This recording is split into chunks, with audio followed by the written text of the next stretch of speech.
الحمد لله نحمده ونستعينه ونستغفره ونؤمن به ونتوكل عليه ونعوذ بالله من شرور أنفسنا ومن سيئات أعمالنا من يهده الله فلا مضل له ومن يضلل فلا هادي له ونشهد أن لا إله إلا الله وحده لا شريك له ونشهد أن محمدا عبده ورسوله صلی اللہ تعالی علیہ وعلى آلہ واصحابہ وبارک وسلم تسلیما کثیرا کثیرا اما بعد فاعوذ باللہ من الشیطان الرجیم بسم اللہ الرحمن الرحیم ام تسألهم اجرا فهم من مغرم مثقلون ام عندهم الغیب فهم یکتبون فاصبر لحکم ربک ولا تکن كصاحب الحوت اذ نادى ربه وهو مليم لولا أن تداركه نعمة من ربه لنبذ بالعراء وهو مذموم فاجتباه ربه فجعله من الصالحين وإن يكاد الذين كفروا ليزلقونك بأبصارهم لما سمعوا الذكر ويقولون إن هو لمجنون کیا ہے فاصبر لحکم ربک وإن يكاد الذين كفروا ليزلقونك بأبصارهم ويقولون إنه لمجنون وما هو إلا ذكر للعالمين۔ سورہ قلم کی یہ آیات میں نے کم از کم تلاوت تو آخر تک مکمل کر لی ہے، اب آگے اللہ ہی حافظ ہے، اللہ کرے کہ پوری بات ہو جائے۔ ایک تو وہ نمبر آپ نے دیا نہیں مجھے، کس کو دیا ہے؟ مجھے میسج کر دیں وہ نمبر، وہی جس سے معذرت کرنی ہے۔ پرچی کو چھوڑو یار، پرچیوں کا دور گیا، موبائل پہ میسج کر دیں۔ آپ کا نام نمبر سیو کیا نا میں نے، بس میسج کر دیں۔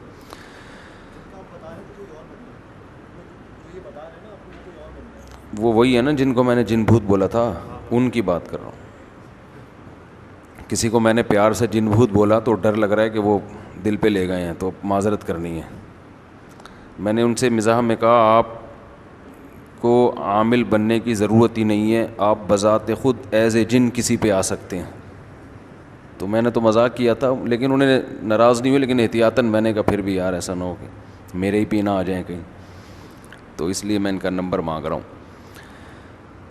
یہ جو میں نے آیتیں سورہ قلم کی تلاوت کی ہیں، اس میں نبی صلی اللہ علیہ وسلم نے فرمایا، قرآن کہتا ہے نبی کو کہ آپ ان سے کہہ دیجئے کہ میں تم سے اس دعوت پر کوئی پیسوں کا مطالبہ نہیں کر رہا۔ تو میں نے اس پر یہ بہت لمبا چوڑا بیان کیا تھا کہ جو حق کی دعوت ہے اس میں لالچ نہیں ہونی چاہیے۔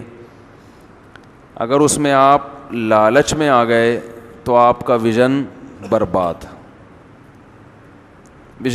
ہوگی۔ تو پیسے کمائیں، لیکن وہ طریقے سے جو پیسے کمانے کا پراپر طریقہ ہے اس سے کمانا چاہیے۔ نصیحت کر کے چورن نہ بیچا جائے۔ جیسے بس میں ایک بندہ چڑھ کے نماز روزے کی ترغیب دیتا ہے اور پھر چورن نکال کے کہتا ہے کہ یہ ہاضمے کا بہترین چورن ہے، تو یہ کام بہت ہی برا ہے، غیر اخلاقی ہے۔ لوگ اس سے دینداروں سے بدگمان ہوتے ہیں، لیکن لوگوں میں بھی شعور نہیں ہے کہ بھئی دیندار کے بلڈ ٹیسٹ کرنے سے تھوڑی پتہ چلتا ہے کہ یہ دیندار ہے، یہ تو حرکتوں سے پتہ چلتا ہے نا۔ تو جو یہ حرکتیں کر رہا ہے وہ دیندار ہے ہی نہیں، تو آپ دینداروں سے بدگمان کیوں ہو رہے ہو بھائی؟ کوئی داڑھی والا آپ نے دیکھا چوری کی ہے اس نے، اب آپ دینداروں سے بدگمان، یار یہ داڑھی والے کیا ہوتے ہیں؟ چور۔ ابے بھائی تو اسلام میں صرف داڑھی تھوڑی ہے، چوری سے بچنا بھی تو ہے نا، تو دیندار کہاں سے ہو گیا وہ؟ تو یہ بڑا مسئلہ ہے ہمارے معاشرے میں۔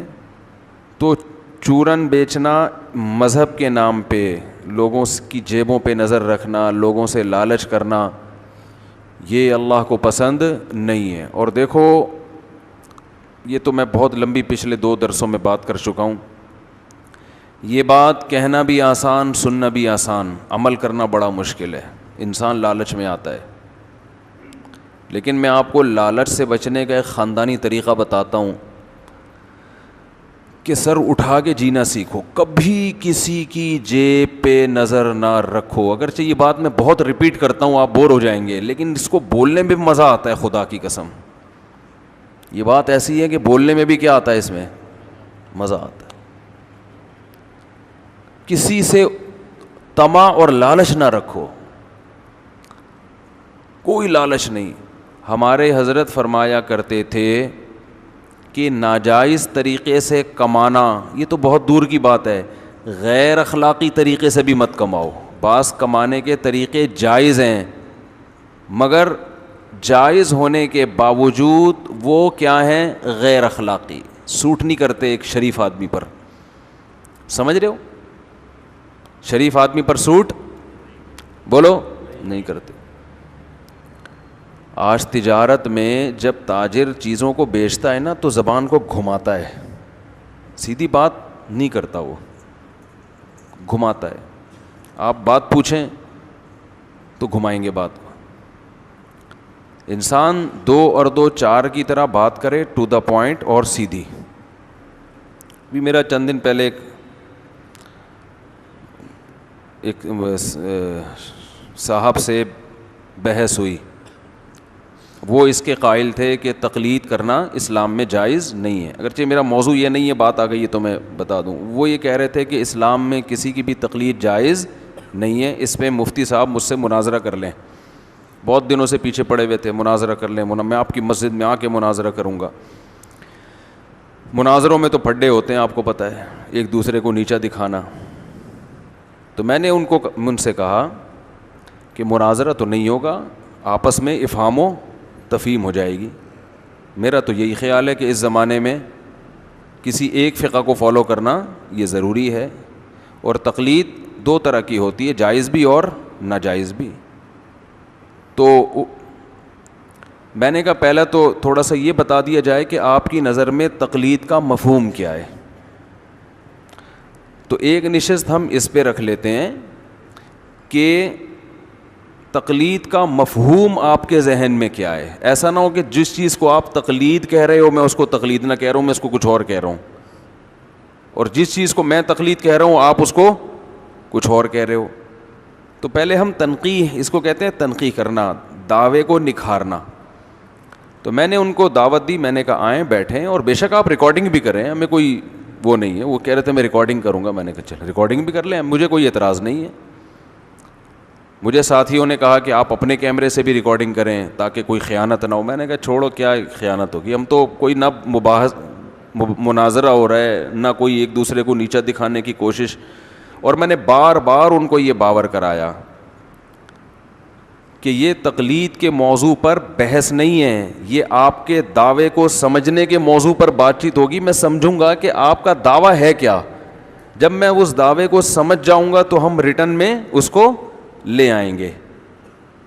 تو پھر ہم اس پہ اگلی نشست رکھ لیں گے کہ اگر ہو سکتا ہے میں اس دعوے سے پہلے ہی متفق ہوں تو ہمیں نشست کی ضرورت نہیں ہے, اور اگر میں متفق نہ ہوا تو اگلی نشست پھر ہم رکھیں گے, اس میں آپ لائیو کیمرے بھی لگائیں, ہم بھی لگا دیں گے کہ میں کہوں گا بھائی آپ کا دعویٰ کیا ہے, غلط ہے, اس پہ قرآن و سنت سے یہ دلائل ہیں, اور آپ کہیں گے جی ہمارا دعویٰ صحیح ہے, اس پہ قرآن و سنت سے یہ دلائل ہیں. اگر مجھے آپ کے دلائل صحیح لگے میں مان جاؤں گا, آپ کو میرے دلائل صحیح لگے تو آپ مان جائیں, نہیں بھی مانے تو جو لائیو دیکھ رہے ہیں وہ تو مان جائیں گے میں کون صحیح ہے کون غلط.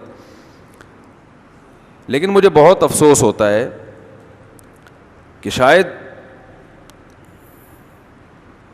مقصد یہ تھا کہ ویورز بڑھانا یا مفتی صاحب کو غصہ دلانا, جب غصہ آ جائے تو دیکھیں یہ ہو کیا رہا ہے, ٹھیک ہے نا, ان کو تو مناظرہ نہیں کرنا آتا, حالانکہ مناظرہ ہی نہیں تھا وہ.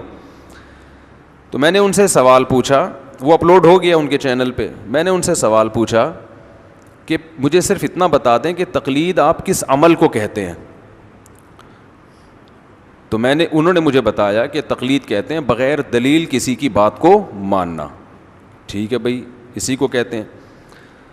میں نے کہا اب آپ کا دعویٰ کیا ہے, بغیر دلیل اگر کوئی کسی کی بات کو بھی فالو کر لیتا ہے, مان لیتا ہے, تو یہ جائز ہے یا ناجائز؟ انہوں نے کہا کہ ناجائز ہے. میں نے کہا اگر کوئی صحابہ کی بات کو مان لے بغیر دلیل کے, انہوں نے کہا یہ بھی ناجائز ہے. اچھی بات ہے بھائی. تو میں نے کہا کہ مصنف ابن ابی شیبہ میں اور عبد الرزاق میں بہت سے صحابہ کے فتاوی ہیں جن میں ایک شخص آیا. ابھی میرا مقصد ان کو نیچا دکھانا نہیں ہے, ان کو یہ بتانا نہیں ہے کہ آپ غلط کہہ رہے ہیں. میرا مقصد یہ کہ آپ کا دعویٰ نکھرے تو صحیح. آپ ہو سکتا ہے آپ اپنے دعوے کو ڈیفائن نہ کر پا رہے ہو نا. میں نے کہا بہت ساری فتاوی ہیں حدیث میں, کتابوں میں, کہ ایک تابعی آئے صحابی سے, انہوں نے حلال حرام کا مسئلہ پوچھا کہ یہ حلال ہے یا حرام ہے. انہوں نے بتا دیا کہ حلال ہے یا حرام. نہ انہوں نے دلیل پوچھی نہ انہوں نے دلیل دی, اور وہ چلے گئے. تو بغیر دلیل کے تابعی نے صحابی کو فالو کیا, تو یہ عمل بھی تقلید ہے یا نہیں ہے؟ کیونکہ آپ یہ دعویٰ کر رہے ہیں کہ تقلید کہتے ہیں بغیر دلیل کے کسی کو فالو کرنا, تو یہ عمل تقلید ہوا کہ نہیں ہوا؟ اگر یہ تقلید ہے تو آپ کہہ رہے ہیں یہ جائز نہیں ہے. اگر تقلید نہیں ہے تو کیوں نہیں ہے؟ ڈیفینیشن تو اس پہ صادق آ رہی ہے تقلید کی. یا آپ فرق کرتے ہیں کہ یہ والی تقلید جائز ہے وہ والی جائز نہیں ہے, تو وہ فرق کیا ہے ہمیں بتا دیں. 3 گھنٹے برباد ہوئے ہیں مگر اس سوال کا جواب کم از کم میری رائے یہ ہے کہ مجھے نہیں ملا. ہو سکتا ہے میں اتنا بڑا جاہل ہوں, اتنا بڑا بیوقوف ہوں کہ مجھے انہوں نے دے رہے ہوں مجھے سمجھ میں نہ آ رہا ہو, یہ بھی ممکن ہے. تو وہ جواب میں یہ فرمانے لگے کہ کیونکہ وہ مناظرہ انہوں نے ڈال دیا ہے نا, تو مجھے بھی تو حق ہے نا کہ میں اس کی حقیقت بیان کروں, کیونکہ اس پہ نیچے لوگ بہت برا بلا کہہ رہے ہیں مجھے کہ مفتی صاحب کو غصہ آ رہا ہے, مفتی صاحب تقلید پر دلائل نہیں دے رہے. یہ نیچے کمنٹس ہیں لوگوں کو. مفتی صاحب قرآن کی آیتیں نہیں پڑھ رہے, مفتی صاحب کوئی ریفرنس نہیں دے رہے. بھائی ہم قرآن کی آیتیں بھی پڑھیں گے, ہم ریفرنس بھی دیں گے, جب بات شروع ہوگی, بات اس پہ شروع ہوگی کہ آپ کا دعویٰ صحیح ہے یا غلط ہے. پہلے دعویٰ تو سامنے آئے. لیکن وہ کیا ہے, وہ انہوں نے فوراً قرآن کی آیتیں پڑھنا شروع کر دیں. وَلَا تَقْفُ مَا لَيْسَ لَكَ بِهِ عِلْمٌ, جس چیز کا علم نہیں ہے اس کو فالو مت کرو. بہت زبردست آیت ماشاء اللہ. تو یہ جو تابعین نے صحابی کو فالو کیا یہ کیا تھا پھر؟ تو وہ پھر کہنے لگے کہ قرآن کی آیتوں کی جتنی مفسرین نے تفسیریں بیان کی ہیں یہی تفسیر ہے. میں نے کہا بھائی تفسیروں کو ایک طرف رکھیں آپ, ابھی بات یہ ہو رہی ہے کہ آپ کا دعویٰ کیا ہے. اگر آپ تقلید کی یہ تعریف کرتے ہیں کہ بغیر دلیل کسی کو فالو کرنا, تو تابعین نے جو صحابہ کو بغیر دلیل کے فالو کیا اس پہ قرآن کی پھر یہ آیت فٹ آ رہی ہے نا. انہوں نے تو قرآن کی دھجیاں اڑا دیں پھر مخالفت کی. جب انہوں نے قرآن کی مخالفت کی ہے تو آپ قرآن کی کوئی ایسی تفسیر بیان کریں کہ صحابہ کے اس عمل کو قرآن کے خلاف یہ نہ جائے. پھر وہی تفسیر بیضاوی میں لکھا ہے, تفسیر ابن کثیر میں بھی لکھا ہے, فلانی میں بھی لکھا ہے. تو مجھے غصہ آ گیا, میں نے کہا بھائی بھاڑ میں جائے یار, بات کیا ہو رہی ہے. تو 1.5-2 گھنٹے, اور نیچے لوگوں کے کمنٹس آ رہے ہیں کہ بھائی وہ سامنے والے تو دلائل پہ دلائل دیے جا رہے ہیں, قرآن کی آیتیں اور ریفرنس اور تفسیروں کی کتابیں, اور مفتی صاحب نے اب تک ایک آیت بھی نہیں پڑھی اور اب تک ایک کتاب کا حوالہ بھی نہیں دیا. تو اور پھر جب ظاہر ہے میں درجنوں کام تھے, تھک ہار کے انسان بیٹھا ہو, اور پہلے یہ کئی بار بات ہو چکی ان سے کہ ابھی میں آپ کو سمجھوں گا آپ کا دعویٰ ہے کیا. بحث نہیں ہوگی, دلائل کی بات نہیں ہوگی. ابھی تو یہ ہے کہ آپ کا دعویٰ ہے کیا. اگر یہ تقلید ہے اور اس کو ناجائز کہتے ہیں تو صحابہ میں جو ہوا یہ کیوں جائز ہے پھر؟ یا تو اس کو جائز بولیں یا ناجائز بولیں. تو سمجھ میں تو آئے نا کہ آپ کا دعویٰ ہے کیا. نہیں. پھر وہ مجھے کہنے لگے کہ آپ مصنف ابن ابی شیبہ میں ایسی حدیثیں دکھائیں جن میں تابعین نے صحابہ سے مسئلہ پوچھا ہو اور صحابی نے بغیر دلیل کے بتایا اور تابعین نے اس کو فالو کیا, اس کا حوالہ دیں. میں نے کہا میں حوالہ دوں گا اس کا, آپ کہیں کہ ایسا نہیں ہے, مصنف ابن ابی شیبہ میں ایسا نہیں ہے. آپ انکار کریں تو میں حوالہ دوں گا, کیونکہ میں تو یہاں کتابیں لے کے نہیں بیٹھا, میں تو مناظرے کے لیے آیا ہی نہیں ہوں نا. آپ کہیں کہ حدیث کی کتابوں میں ایسا نہیں ہے. انہوں نے کہا نہیں, میں انکار نہیں کر رہا. جب آپ مان رہے ہیں تو مجھے حوالہ دینے کی کیا ضرورت ہے؟ تو فرمانے لگے کہ حدیث میں آتا ہے کہ جو دلیل دیتا ہے نا, اس جو دعویٰ کرتا ہے اس کے ذمے دلیل ہوتی ہے. تو آپ نے دعویٰ کیا کہ حدیث کی کتابوں میں ایسے فتوے ہیں کہ صحابی کی بات کو تابعین نے مانا بغیر دلیل کے. اگر کہہ رہی آپ دعویٰ کر رہے ہیں نا ایسے فتوے ہیں تو آپ دلیل پیش کریں, کتاب میں دکھائیں کہاں ہیں. مدعی کے ذمے دلیل پیش کرنا ہوتا ہے. میں نے ان سے عرض کیا مدعی کے ذمے اس وقت دلیل پیش کرنا ہے جب مدعا علیہ انکار کرے. جب انکار نہیں کر رہا تو حدیث میں کہیں نہیں ہے کہ پھر بھی دلیل پیش کرو. پھر میں مثال دے رہا ہوں کہ اس آدمی پہ میں نے دعویٰ کیا اس نے 1,00,000 روپے میرے کھائے ہیں, یہ کہہ رہے ہیں ہاں کھائے ہیں, تو مجھے کیا ضرورت ہے دلیل پیش کرنے کی کہ بھائی یہ بھی, وہ کہہ رہا ہے بھائی میں مان رہا ہوں. میں نے کہا آپ کہیں کہ نہیں ہے تاکہ ٹائم بچے نا, ٹو دا پوائنٹ بات ہو. میں گھر میں جاؤں گا کتابیں اٹھا کے لاؤں گا, نہ میں اس تیاری کے ساتھ بیٹھا ہوں, نہ میں بحث کرنے کے لیے نہ مناظرہ کرنے کے لیے. تو انہوں نے کہا کہ قرآن میں آتا ہے ہاتھو برہانکم ان کنتم صادقین. قرآن پہ آیتوں پڑھ رہے ہیں ہاتھو برہانکم ان کنتم صادقین, تم دلیل لے کر آؤ اگر تم سچے ہو. میں نے کہا خود اس قرآن کی آیت سے پتہ چل رہا ہے کہ جو انکار کرے گا اس کے ذمہ دلیل. میں نے کہا قرآن یہ مشرکین سے مطالبہ کر رہا ہے کہ دلیل لے کر آؤ, کیونکہ مشرکین قرآن کی باتوں کا کیا کر رہے ہیں, انکار. جو انکار نہیں کر رہے ان سے قرآن تھوڑی دلیل مانگ رہا ہے. قرآن کہہ رہے تم نے ایک دعویٰ کیا ہے, ہم نہیں مانتے اس دعوے کو, تم اس پہ دلیل لے کر آؤ. تو خام خقی ایک بحث. پھر ظاہر ہے انسان کو جب فضول بات ہوتی ہے تو مجھے غصہ بھی آیا پھر اس پہ, تو میں نے تھوڑا سا تیز لہجے میں بات بھی کی. تو وہ بھی پھر نیچے کمنٹس, وہ بھی مناظرہ میں مفتی صاحب کو غصہ آ گیا, مناظرہ ہو رہا ہے دلیل دے نہیں رہے, اب تو ہمیں اور پکا یقین ہو گیا ان کے پاس کوئی دلیل نہیں ہے. تو بتنگڑ بن گیا بات کا. تو یہ مجھے صفائی کا تو حق ہے نا کہ ہوا کیا ہے. جب دلائل سے بات ہوگی انشاءاللہ دلائل کے امار لگائیں گے, ٹھیک ہے نا. اور میں ان سے کہہ رہا ہوں تو چھوڑو پھر بات کا پھر بتنگڑ بنے گا. میرا مقصد ان کی توہین نہیں ہے. وہ بحث بڑے اچھے انداز میں ختم ہوئی. میں نے ان کو 4 شادیوں کی ترغیب دی, ٹھیک ہے نا. میں نے کہا میں آپ کو جہنمی نہیں سمجھتا, آپ کو یہ سمجھ میں آ رہا ہے, ٹھیک ہے کریں آپ. کوئی بنیادی اختلافات تو عقیدے تو سب کے ایک ہی ہیں, اور جنت جہنم ختم نبوت سب مانتے ہیں. تھوڑا سا ہے کہ ٹانگیں چوڑی کر لیں تو پتلی کر لیں, تو زور سے آمین تو آہستہ آمین. تو پھر میں نے آخر میں ویسے ہی ان کا, تاکہ وہ بدمزگی نہ ہو نا بحث کو سمیٹنے کے لیے, میں نے آخر میں ان سے کہہ دیا کہ 4 شادیوں پہ اتفاق ہے یا نہیں ہے. انہوں نے کہا ہاں ہے. میں نے پھر کرو 4 شادی, شاباش. تو وہ جو کسی کی بھی نظر سے وہ مناظرہ گزرے نا, تو جب تک اس کے سامنے یہ حقیقت نہیں ہوگی نا کہ طے کیا ہوا تھا, جس کے سامنے حقیقت نہیں ہے وہ مجھے برا بھلا کہے گا اس میں کہ مفتی صاحب دیکھو جان چھڑا رہے ہیں, بحث سے ہٹ رہے ہیں, وہ دلائل پہ دلائل دے رہے ہیں, یہ ایک بھی دلیل نہیں دے رہے, اور یہ غصے میں بھی آ رہے ہیں, آواز بھی اونچی ہو رہی ہے. تو وہ سب اس وجہ سے ہو رہی ہے کہ بات آپ سے ابھی شروع ہوئی نہیں ہے. آپ اس کا ٹو دا پوائنٹ جواب دیں. وہ کہہ رہے ہیں کہ تابعی جو صحابی سے پوچھ رہے ہیں نا مسئلہ, تو اس کی دلیل ہے قرآن میں آتا ہے فاسألوا اہل الذکر ان کنتم لا تعلمون, اہل علم سے پوچھو اگر تمہیں علم نہیں ہے. تو اس لیے وہ جائز عمل ہے, اس لیے وہ کیا ہے جائز. تو میں نے کہا بغیر دلیل کے انہوں نے پوچھا, انہوں نے بغیر دلیل کے جواب دیا, ٹھیک ہے نا. تو اس کا جواب دیں.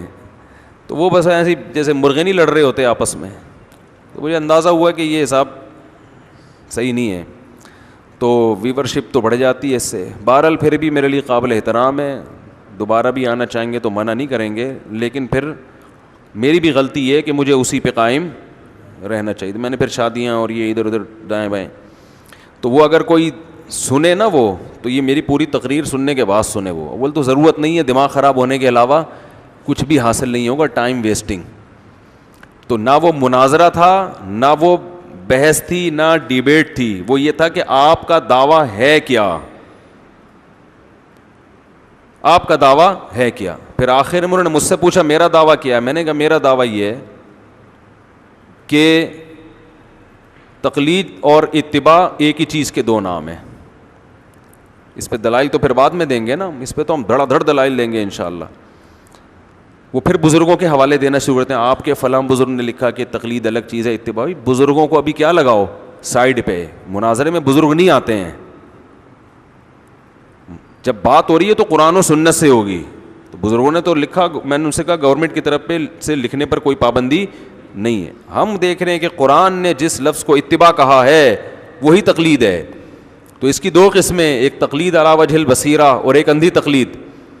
تو قرآن نے دونوں تقلیدوں, پہلے تو میں بات ہو گئی یہ تو کمپلیٹ کر لوں. اتباع کہتے ہیں کسی کو فالو کرنا, دلیل سے فالو کرنا دلیل کی اتباع کہلائے گا, بندے کی اتباع نہیں کہلائے گا.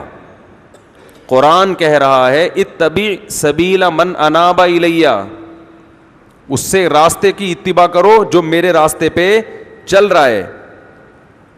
کیا مطلب؟ جو اللہ کے راستے پہ چل رہا ہے اس کا برحق ہونا دلیل سے ثابت ہو گیا. جب اس کا برحق ہونا دلیل سے ثابت ہو گیا تو اس کو فالو کرنے کے لیے الگ سے کسی دلیل کی ضرورت نہیں ہے کہ ہر چیز پہ آپ اس سے دلیل پوچھیں. تو مجتہدین کا برحق ہونا اجماع امت سے ثابت ہے. اب ایک عامی آدمی اگر مجتہد کو فالو کرتا ہے تو یہ وہ اتباع ہے جس کا قرآن نے ذکر کیا ہے. اگر آپ یہ کہتے ہیں کہ اتباع دلیل سے ہوتی ہے اور جو بغیر دلیل کے ہو وہ تقلید ہے, تو اشکال سب سے بڑا یہ ہوتا ہے کہ قرآن کہتا ہے وَإِذَا قِيلَ لَهُمُ اتَّبِعُوا مَا أُنزِلَ إِلَيْكُمْ, کہ جو اللہ نے قرآن نازل کیا ہے اس کی اتباع کرو, تو یہ کہتے ہیں بل نتبع ما وجدنا علیہ آباءنا, جس پر ہم نے اپنے باپ دادا کو پایا نا ہم اس کی اتباع کریں گے. تو باپ دادا پہ جس چیز پہ انہوں نے پایا اس کی دلیل سے اتباع کر رہے تھے بغیر دلیل کے, بغیر دلیل کے. لیکن قرآن نے اس بغیر دلیل کے فالو کرنے کو کیا کہا ہے؟ اتباع. لیکن فرق کیا ہے؟ قرآن نے کہا اولو کان آباؤہم لا یعقلون شیئا ولا یہتدون, تمہارے اب باپ دادا کے دماغ میں نہ کھوپڑی ہے, کھوپڑی میں نہ دماغ ہے اور نہ ان کے پاس علم ہے, پھر بھی ان کی اتباع کرو گے. تو قرآن ان کے بے دلیل کسی کو فالو کرنے کو منع نہیں کر رہا, قرآن ان کے بے دلیل ایسے شخصیت کو فالو کرنے کو منع کر رہے ہیں جن کا خود برحق ہونا دلائل سے ثابت نہیں ہے. تو جب کسی کا برحق ہونا دلائل سے ثابت ہو جائے تو پھر اس کی تقلید کرنا جو اتباع ہی ہے, ایک ہی چیز کے دو نام ہیں, وہ پھر اندھی تقلید نہیں ہے. تو تابعین نے صحابی سے سوال پوچھا حلال ہے حرام ہے, صحابی نے جواب دے دیا, نہ انہوں نے دلیل پوچھی نہ دلیل دی, تو یہ جائز تقلید ہے. اس لیے کہ یہ کسی جاہل کی نہیں ہو رہی, یہ صحابی کی ہو رہی ہے جن کا علم اس تابعی سے زیادہ ہے. تو ایک عامی آدمی اگر کسی مجتہد کی تقلید کرتا ہے, جس کو آپ بھی مجتہد مانتے ہو میں بھی مانتا ہوں, جس کے برحق ہونے پر اجماع ہو چکا ہے, تو ایسے شخص کی تقلید اتباع ہی ہے. یہ آپ اس کو نام چینج کر دیں, اتباع کہہ دیں. ایسے کو فالو کرنا کیا ہے؟ جائز ہے. یہ فالو کا لفظ انگلش میں آسان ہے جو دونوں پہ صادق آتا ہے. آپ کو اگر یہ اس لفظ سے چڑھے تو ہم بھائی امام حنیفہ کے مقلد ہیں, ہم ان کے متبع ہیں, ختم ہو گئی بات, ٹھیک ہے نا. اس میں کیا جا رہا ہے؟ ہاں یہ دعویٰ ان کو یہ کرنا چاہیے تھا کہ قرآن و سنت کے خلاف کسی کی تقلید کیا ہے؟ غلط ہے. یعنی دو تقلیدیں غلط ہیں. ایک یہ جس کا برحق ہونا ہی ثابت نہ ہو, جیسے مشرکین اپنے باپ دادا کی اندھی تقلید کرتے تھے, برحق ہونا ہی ثابت نہیں ہے, ان کی تقلید بھی حرام. یا جس کا برحق ہونا تو ثابت ہے لیکن کسی خاص مسئلے میں پتہ چل جائے کہ ان سے غلطی ہوئی ہے, قرآن و سنت اس کے خلاف ہے, تو پھر قرآن و سنت کے خلاف کسی عالم کی تقلید ہی حرام ہے. تو اس کو تو ہم بھی حرام کہتے ہیں, اس کو تو ہم بھی کیا کہتے ہیں؟ حرام کہتے ہیں. پھر اس پر آپ مثالیں دیں کہ جی مفتی صاحب آپ حرام کہتے تو ہیں لیکن عملاً حرام سمجھتے نہیں ہیں, کیونکہ دیکھو ابو حنیفہ کے فلاں قول بھی قرآن و سنت کے خلاف, فلاں بھی, پھر بھی آپ کس کو فالو کر رہے ہو؟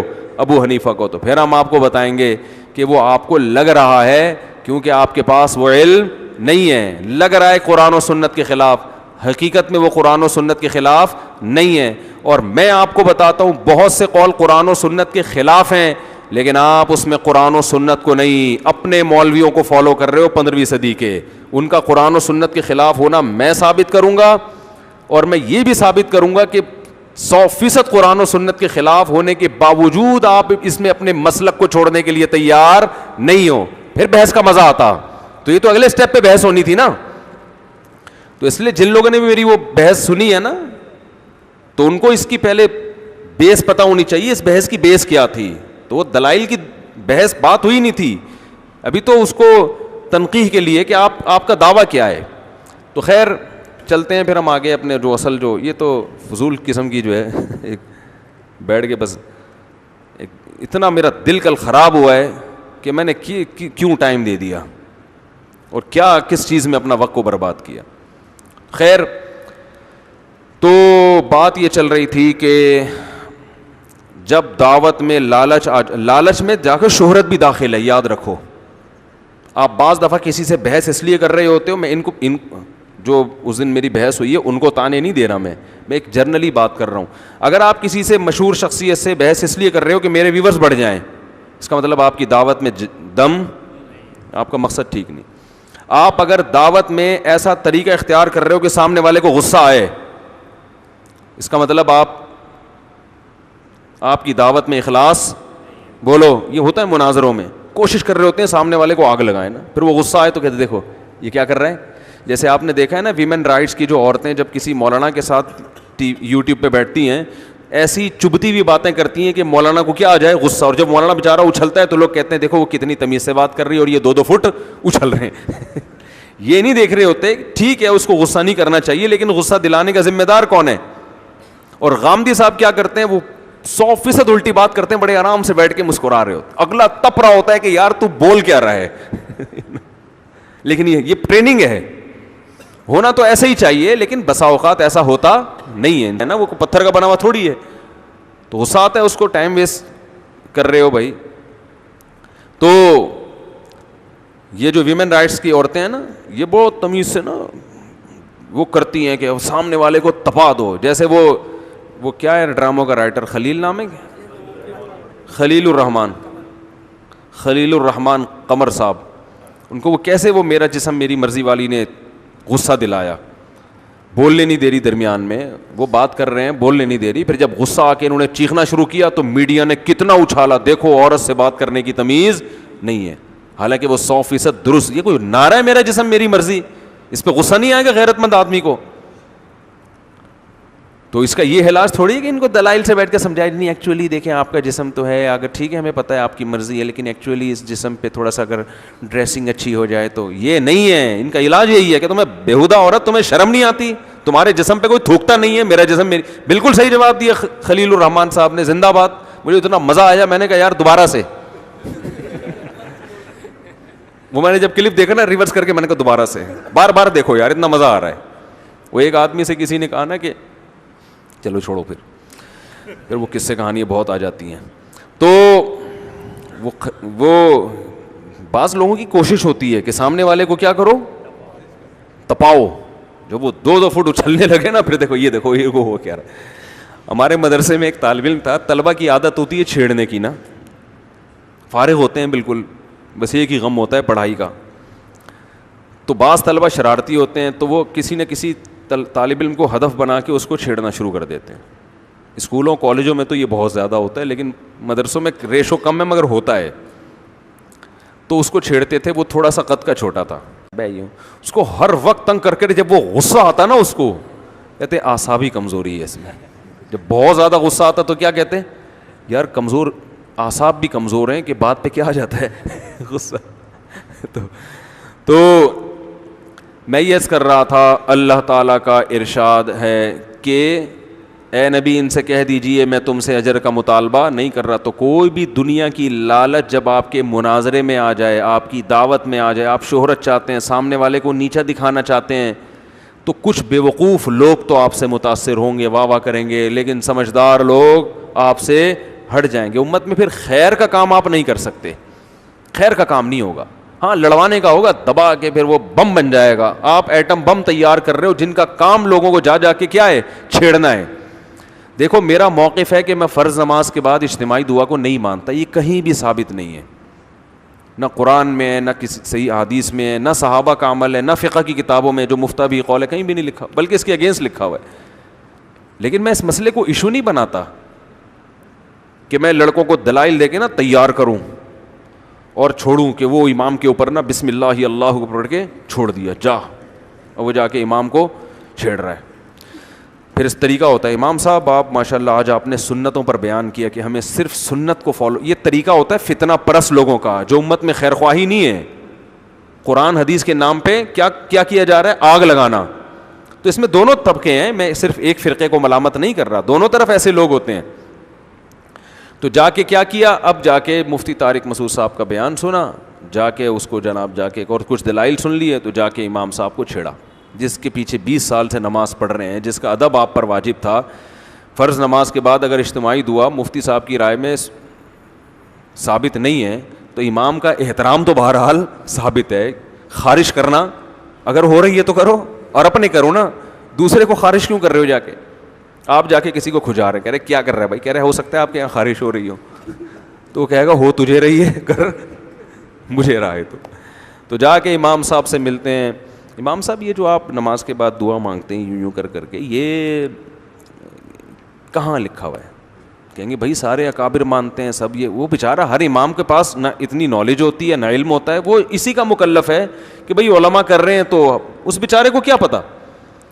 امام صاحب اس کا مطلب آپ اندھے مقلد ہیں, اس پہ کوئی حدیث پیش کریں, اس کو کیا پتہ نہیں, ہر ایک کو پتہ ہوتا حدیثوں کا. اور جو عالم بھی ہوتے ہیں ہر ٹاپک پر ان کی ہر وقت تیاری نہیں ہوتی. یہ نہیں ہوتا کہ ہر ٹاپک پر کوئی ہر وقت تیار, اور تیاری اگر کی بھی ہو تو وہ ایک مہینے میں بھول چکا ہوتا ہے اس تیاری کو, اس کو دوبارہ دیکھنا پڑتا ہے. کوئی بھی دنیا میں ایسا فنٹر نہیں ہے 24 گھنٹے ہر مسئلے پر اس سے آپ ڈسکشن کروا لو. اگر کوئی 24 گھنٹے ہر مسئلے پر بول رہا ہے اس کا مطلب غلط بول رہا ہے, وہ صحیح بول ہی نہیں سکتا. تو ہم نے بڑے بڑے علماء سے مسائل جب رابطہ کرتے ہیں, ان کو چھوٹے چھوٹے مسائل یاد نہیں ہوتے, بڑے بڑے علماء کو چھوٹے چھوٹے یاد نہیں ہوتے, اور وہ بتا دیتے ہیں ہمیں نہیں ابھی ذہن میں نہیں ہے جواب. تو یہ اچھا لگتا ہے ہمیں. تو جا کے امام کو کیا کرتے ہیں, چھیڑتے ہیں. امام بیچارے کو جواب نہیں آ رہا ہوتا, اب وہ اپنی توہین بھی محسوس کرتا ہے کہ یار مجھے تو بدعتی قرار دے دیا. امام صاحب آپ تو بدعتی ہو, اب میں آپ کو دلائل سے سمجھاؤں گا, میں بحث کروں گا. تو وہ کوئی تیار ہو جاتا ہے بحث کے لیے, کوئی تیار نہیں ہوتا, جان چھڑاتا ہے کہ بھئی ہمیں اور بھی دنیا میں غم ہے, جاؤ بڑے علماء سے بحث کرو, وہ فتویٰ دے دیں گے تو ہم بھی اسی پر عمل کریں گے, ہم تو اس کے مکلف ہیں. بڑے ادارے کیا کہہ رہے ہیں, وہ کہہ رہے ہیں بھائی سنت ہے تو چلو ہم بھی کر رہے ہیں. تو وہ تو بیچارہ اس پہ اس کی بخشش انشاءاللہ ہو جائے گی. اور پھر بدعت کی نوعیت کیا ہے, کوئی شرک و کفر کا مسئلہ تو نہیں ہے نا. بذات خود تو فرض کے بعد دعا کی فضیلت ہے, یہ کیفیات ثابت نہیں ہے. تو ایک چیز کی اصل ثابت ہے, یہ کیفیات نہیں ہے, تو معاملہ تھوڑا سا کیا ہو گیا, ہلکا ہو گیا. اور یار بدعت بھی ہے تو مسجدوں میں نفرتیں پھیلانا اور چھوٹی چھوٹی باتوں پہ امت کو لڑوانا, یہ تو اس سے بڑی بدعت ہے نا. نبی صلی اللہ علیہ وسلم نے بیت اللہ کی 4 دیواری کو مختصر کر دیا, بڑا نہیں کیا, کہ اگر میں بڑا کروں گا, ابراہیم علیہ السلام نے جہاں تک کھینچا تھا وہاں کروں گا تو مشرکین مکہ کہیں گے تم تو قبلہ ہی بدل رہے ہو. کوئی بات نہیں, اس کو ایسے ہی رہنے دو, طواف لمبا کر لیا کرو وہیں سے. تو امت میں توڑ پیدا نہ ہو, امت میں جوڑ رہے, مسجدوں کا ماحول اچھا رہے. اس کی حکمت کا تقاضا یہ ہے کہ آپ نہ مانگیں, دوسرے کو ایک دفعہ سمجھا دیں, سمجھ میں آ گیا ٹھیک ہے, ورنہ اس کو اپنے حال پہ چھوڑ دیں. میں تو یہاں تک اہتمام کرتا ہوں کہ میں جب جماعت میں پیچھے کھڑے ہو کر نماز پڑھتا ہوں, امام دعا مانگ رہے تو میں ہاتھ نیچے کر کے بیٹھا رہتا ہوں, اٹھ کے نہیں جاتا میں, اس لیے کہ سب مڑ کے دیکھیں گے یہ ان کو کیا ہو گیا, کیوں جا رہے ہیں یہ. تو پھر وہ سب پوچھیں گے کیوں جا رہے ہو, پھر میں بتاؤں گا, بڑا مزہ آئے گا, کیونکہ یہ ثابت نہیں ہے اور میں تو قرآن و سنت پہ عمل کرتا ہوں, لہذا میں کیا کر رہا ہوں, جا رہا ہوں. لوگ کہیں گے واہ یار, پوری مسجد میں ایک آدمی ہے جس کو قرآن و سنت سمجھ میں, باقی سارے وہ تو پکوڑے بیچ رہے ہیں. تو اصلاح کا یہ طریقہ نہیں ہے. اصلاح کا طریقہ یہ ہے کہ آپ اپنے لیول کے آدمی سے بات کر لیں, یا جو آپ کے ماتحت ہیں ان کو سمجھا دیں. جیسے آپ لوگ مجھے فالو کرتے ہیں, آتے ہیں, مسائل پوچھتے ہیں, تو میں اپنی رائے آپ کے سامنے بتا دیتا ہوں, اور پھر یہ بھی بتا دیتا ہوں پڈ اپ کرنے کی ضرورت نہیں ہے. تو رائے کا اظہار بھی کرنا ہے, اور وہ اظہار بھی کس طرح سے ہوگا, تمیز سے ہوگا. تو اسی وجہ سے ہم تو 20 سال سے قائل نہیں ہیں اس کے, لیکن میری وجہ سے یا ہمارے جو علماء اس کے قائل ہیں ان کی وجہ سے کسی مسجد میں کبھی جھگڑا نہیں ہوا, کوئی کسی امام سے بدگمان نہیں ہوا. میں نے جس امام کے پیچھے 20 سال یا 30 سال نماز پڑھی ہے, وہ ہر نماز کے بعد اجتماعی دعا مانگتے تھے. ہم نے بھی ان کو ایک دفعہ محبت سے, خود نہیں, کیونکہ چھوٹا آدمی بڑے کو سمجھائے گا انسلٹ, کسی بڑے سے کہلوایا تو وہ نہیں مانے. کوئی بات نہیں یار, 20 سال جس کے پیچھے نماز پڑھی ہے اور پڑھ رہے ہیں, اور ان سے اور کتنی اچھی باتیں ہم نے سیکھی ہیں, کتنی موٹیویشن ملتی ہے ان سے, ہمیں گناہ چھوڑو, نیکی کی طرف آؤ, سنت کو فالو کرو. ایک چیز میں ان کی رائے نہیں ہے تو کیا ہو گیا, تو ان خوبیوں کو دیکھا ان کا, تبھی جب بھی ان کو پتا تھا کہ یہ نہیں کرتا مانگتا, لیکن ملتے تھے بڑے اچھے طریقے سے. یہ چیز مارکیٹ میں کیا ہو رہی ہے, بولو, شارٹ.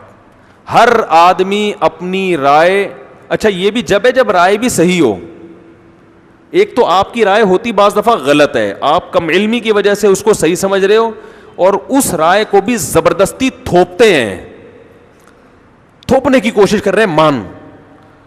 تو بہت نیوٹرل ہو کے بحث کرنی چاہیے, میں حضرت مفتی تقی عثمانی صاحب دامت برکاتہم کی محفلوں میں بھی بیٹھا ہوں جب بڑے بڑے علماء کی آپس میں ڈیبیٹ ہوتی ہے. دارالعلوم کرنگی کے علماء, جامع رشید کے بڑے چوٹی کے علماء آپس میں بیٹھتے ہیں, ہم بھی جا کے بیٹھ جاتے ہیں کبھی کبھار سائڈ پہ. تو میں نے دیکھا ہے کہ جو جتنا بڑا عالم ہوتا ہے نا وہ اتنا کم بول رہا ہوتا ہے. حضرت مفتی تقی صاحب کو کئی بار ہم نے دیکھا مجلسوں میں جب بحث ہو رہی ہے تو ایسے بیٹھے ہوئے ہیں جیسے ان کو کچھ بھی نہیں آتا. کوئی دیکھنے والا سمجھے گا, وہ سمجھے گا اس محفل میں سب سے کم علم یہ ہیں. ایسا لگ رہا ہوتا ہے وہ سیکھنے کی زیادہ کوشش کر رہے ہیں, سکھانے کی کم, کہ بھئی پہلے ہو سکتا ہے اس کے پاس دلیل ایسی ہو جو میرا موقف ہی چینج ہو جائے. تو ایسے آرام سے جب سب ان کو کہتے ہیں حضرت آپ بھی تو کچھ کہیں, تو پھر وہ بڑے آرام سے کہ یہ ماشاءاللہ بھائی نے دلیل دی ہے. اس میں اصل میں تھوڑا سا یہ اشکال ہوتا ہے, تو اس اشکال کو ہم سب مل کے غور کر لیتے ہیں. اتنا اچھا لگتا ہے خدا کی قسم. اور حضرت مفتی رشید احمد صاحب رحمہ اللہ کے ساتھ ہم نے ٹائم گزارا. حضرت مفتی رشید احمد صاحب مفتی تقی صاحب کے بھی استاذ تھے, اور 7-8 سال حضرت مفتی تقی صاحب اور مفتی رفیع صاحب نے مفتی رشید احمد صاحب سے پڑھا ہے. تو ان کی کسی مسئلے پر بحث ہوئی, اتنی آرام سے, اتنی محبت سے, پتہ ہی نہیں چل رہا ان میں استاذ کون ہے اور شاگرد کون.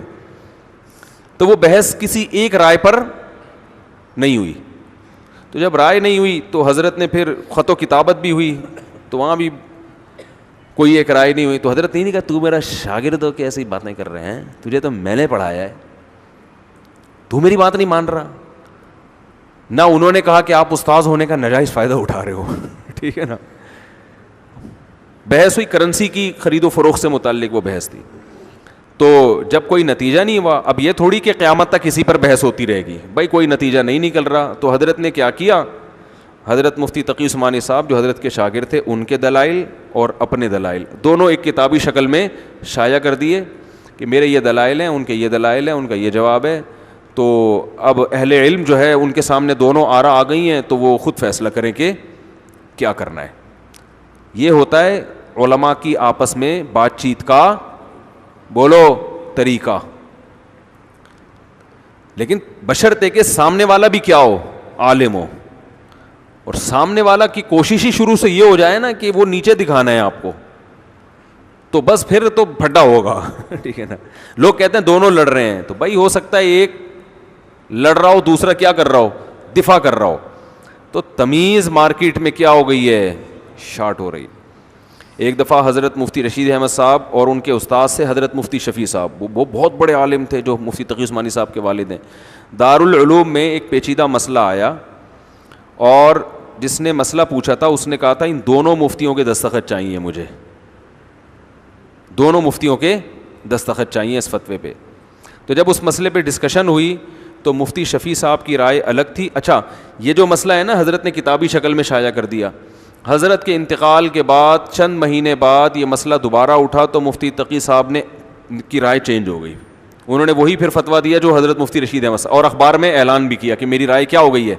کیونکہ بعض دفعہ شرح صدر اس وقت نہیں ہوتا, بحث میں انسان الجھ جاتا ہے, بعد میں کبھی ٹھنڈے دماغ سے غور کرتا ہے تو بات سمجھ میں آ جاتی ہے. تو انہوں نے پھر اعلان کیا, اخبار میں شائع بھی کیا, وہ میں نے اخبار میں ان کا رجوع بھی پڑھا کہ میں نے اس رائے سے رجوع کر لیا ہے.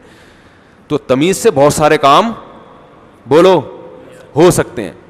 تو اس شخص نے کہا کہ دونوں کا فتویٰ چاہیے. اب یہ جہالت کی بات ہے کہ بھئی جو قرآن و سنت کے مطابق ہوگا وہ والا چاہیے, تو یہ قرآن و سنت ہی یہ تورات انجیل کے مطابق تھوڑی فتویٰ دیں گے, مفتی لوگ ہیں بھائی, آپ ان پر اعتماد کر رہے ہو. تو اب کیا ہوا کہ دونوں کی رائے میں اختلاف, بہت بحث ہوئی, اتفاق نہیں ہوا.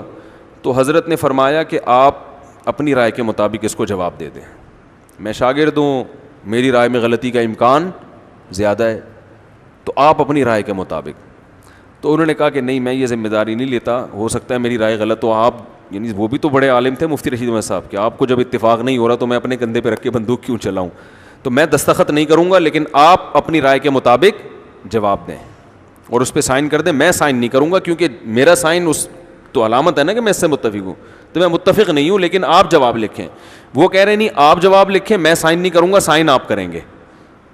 اب مستفتی کو تو جواب دینا ہے نا, جب اتفاق نہیں ہو رہا تو بھائی دونوں میں سے کوئی مفتی بھی رائے دے دے تو عامی آدمی کے پاس اس سے زیادہ اس کا مکلف نہیں ہے وہ.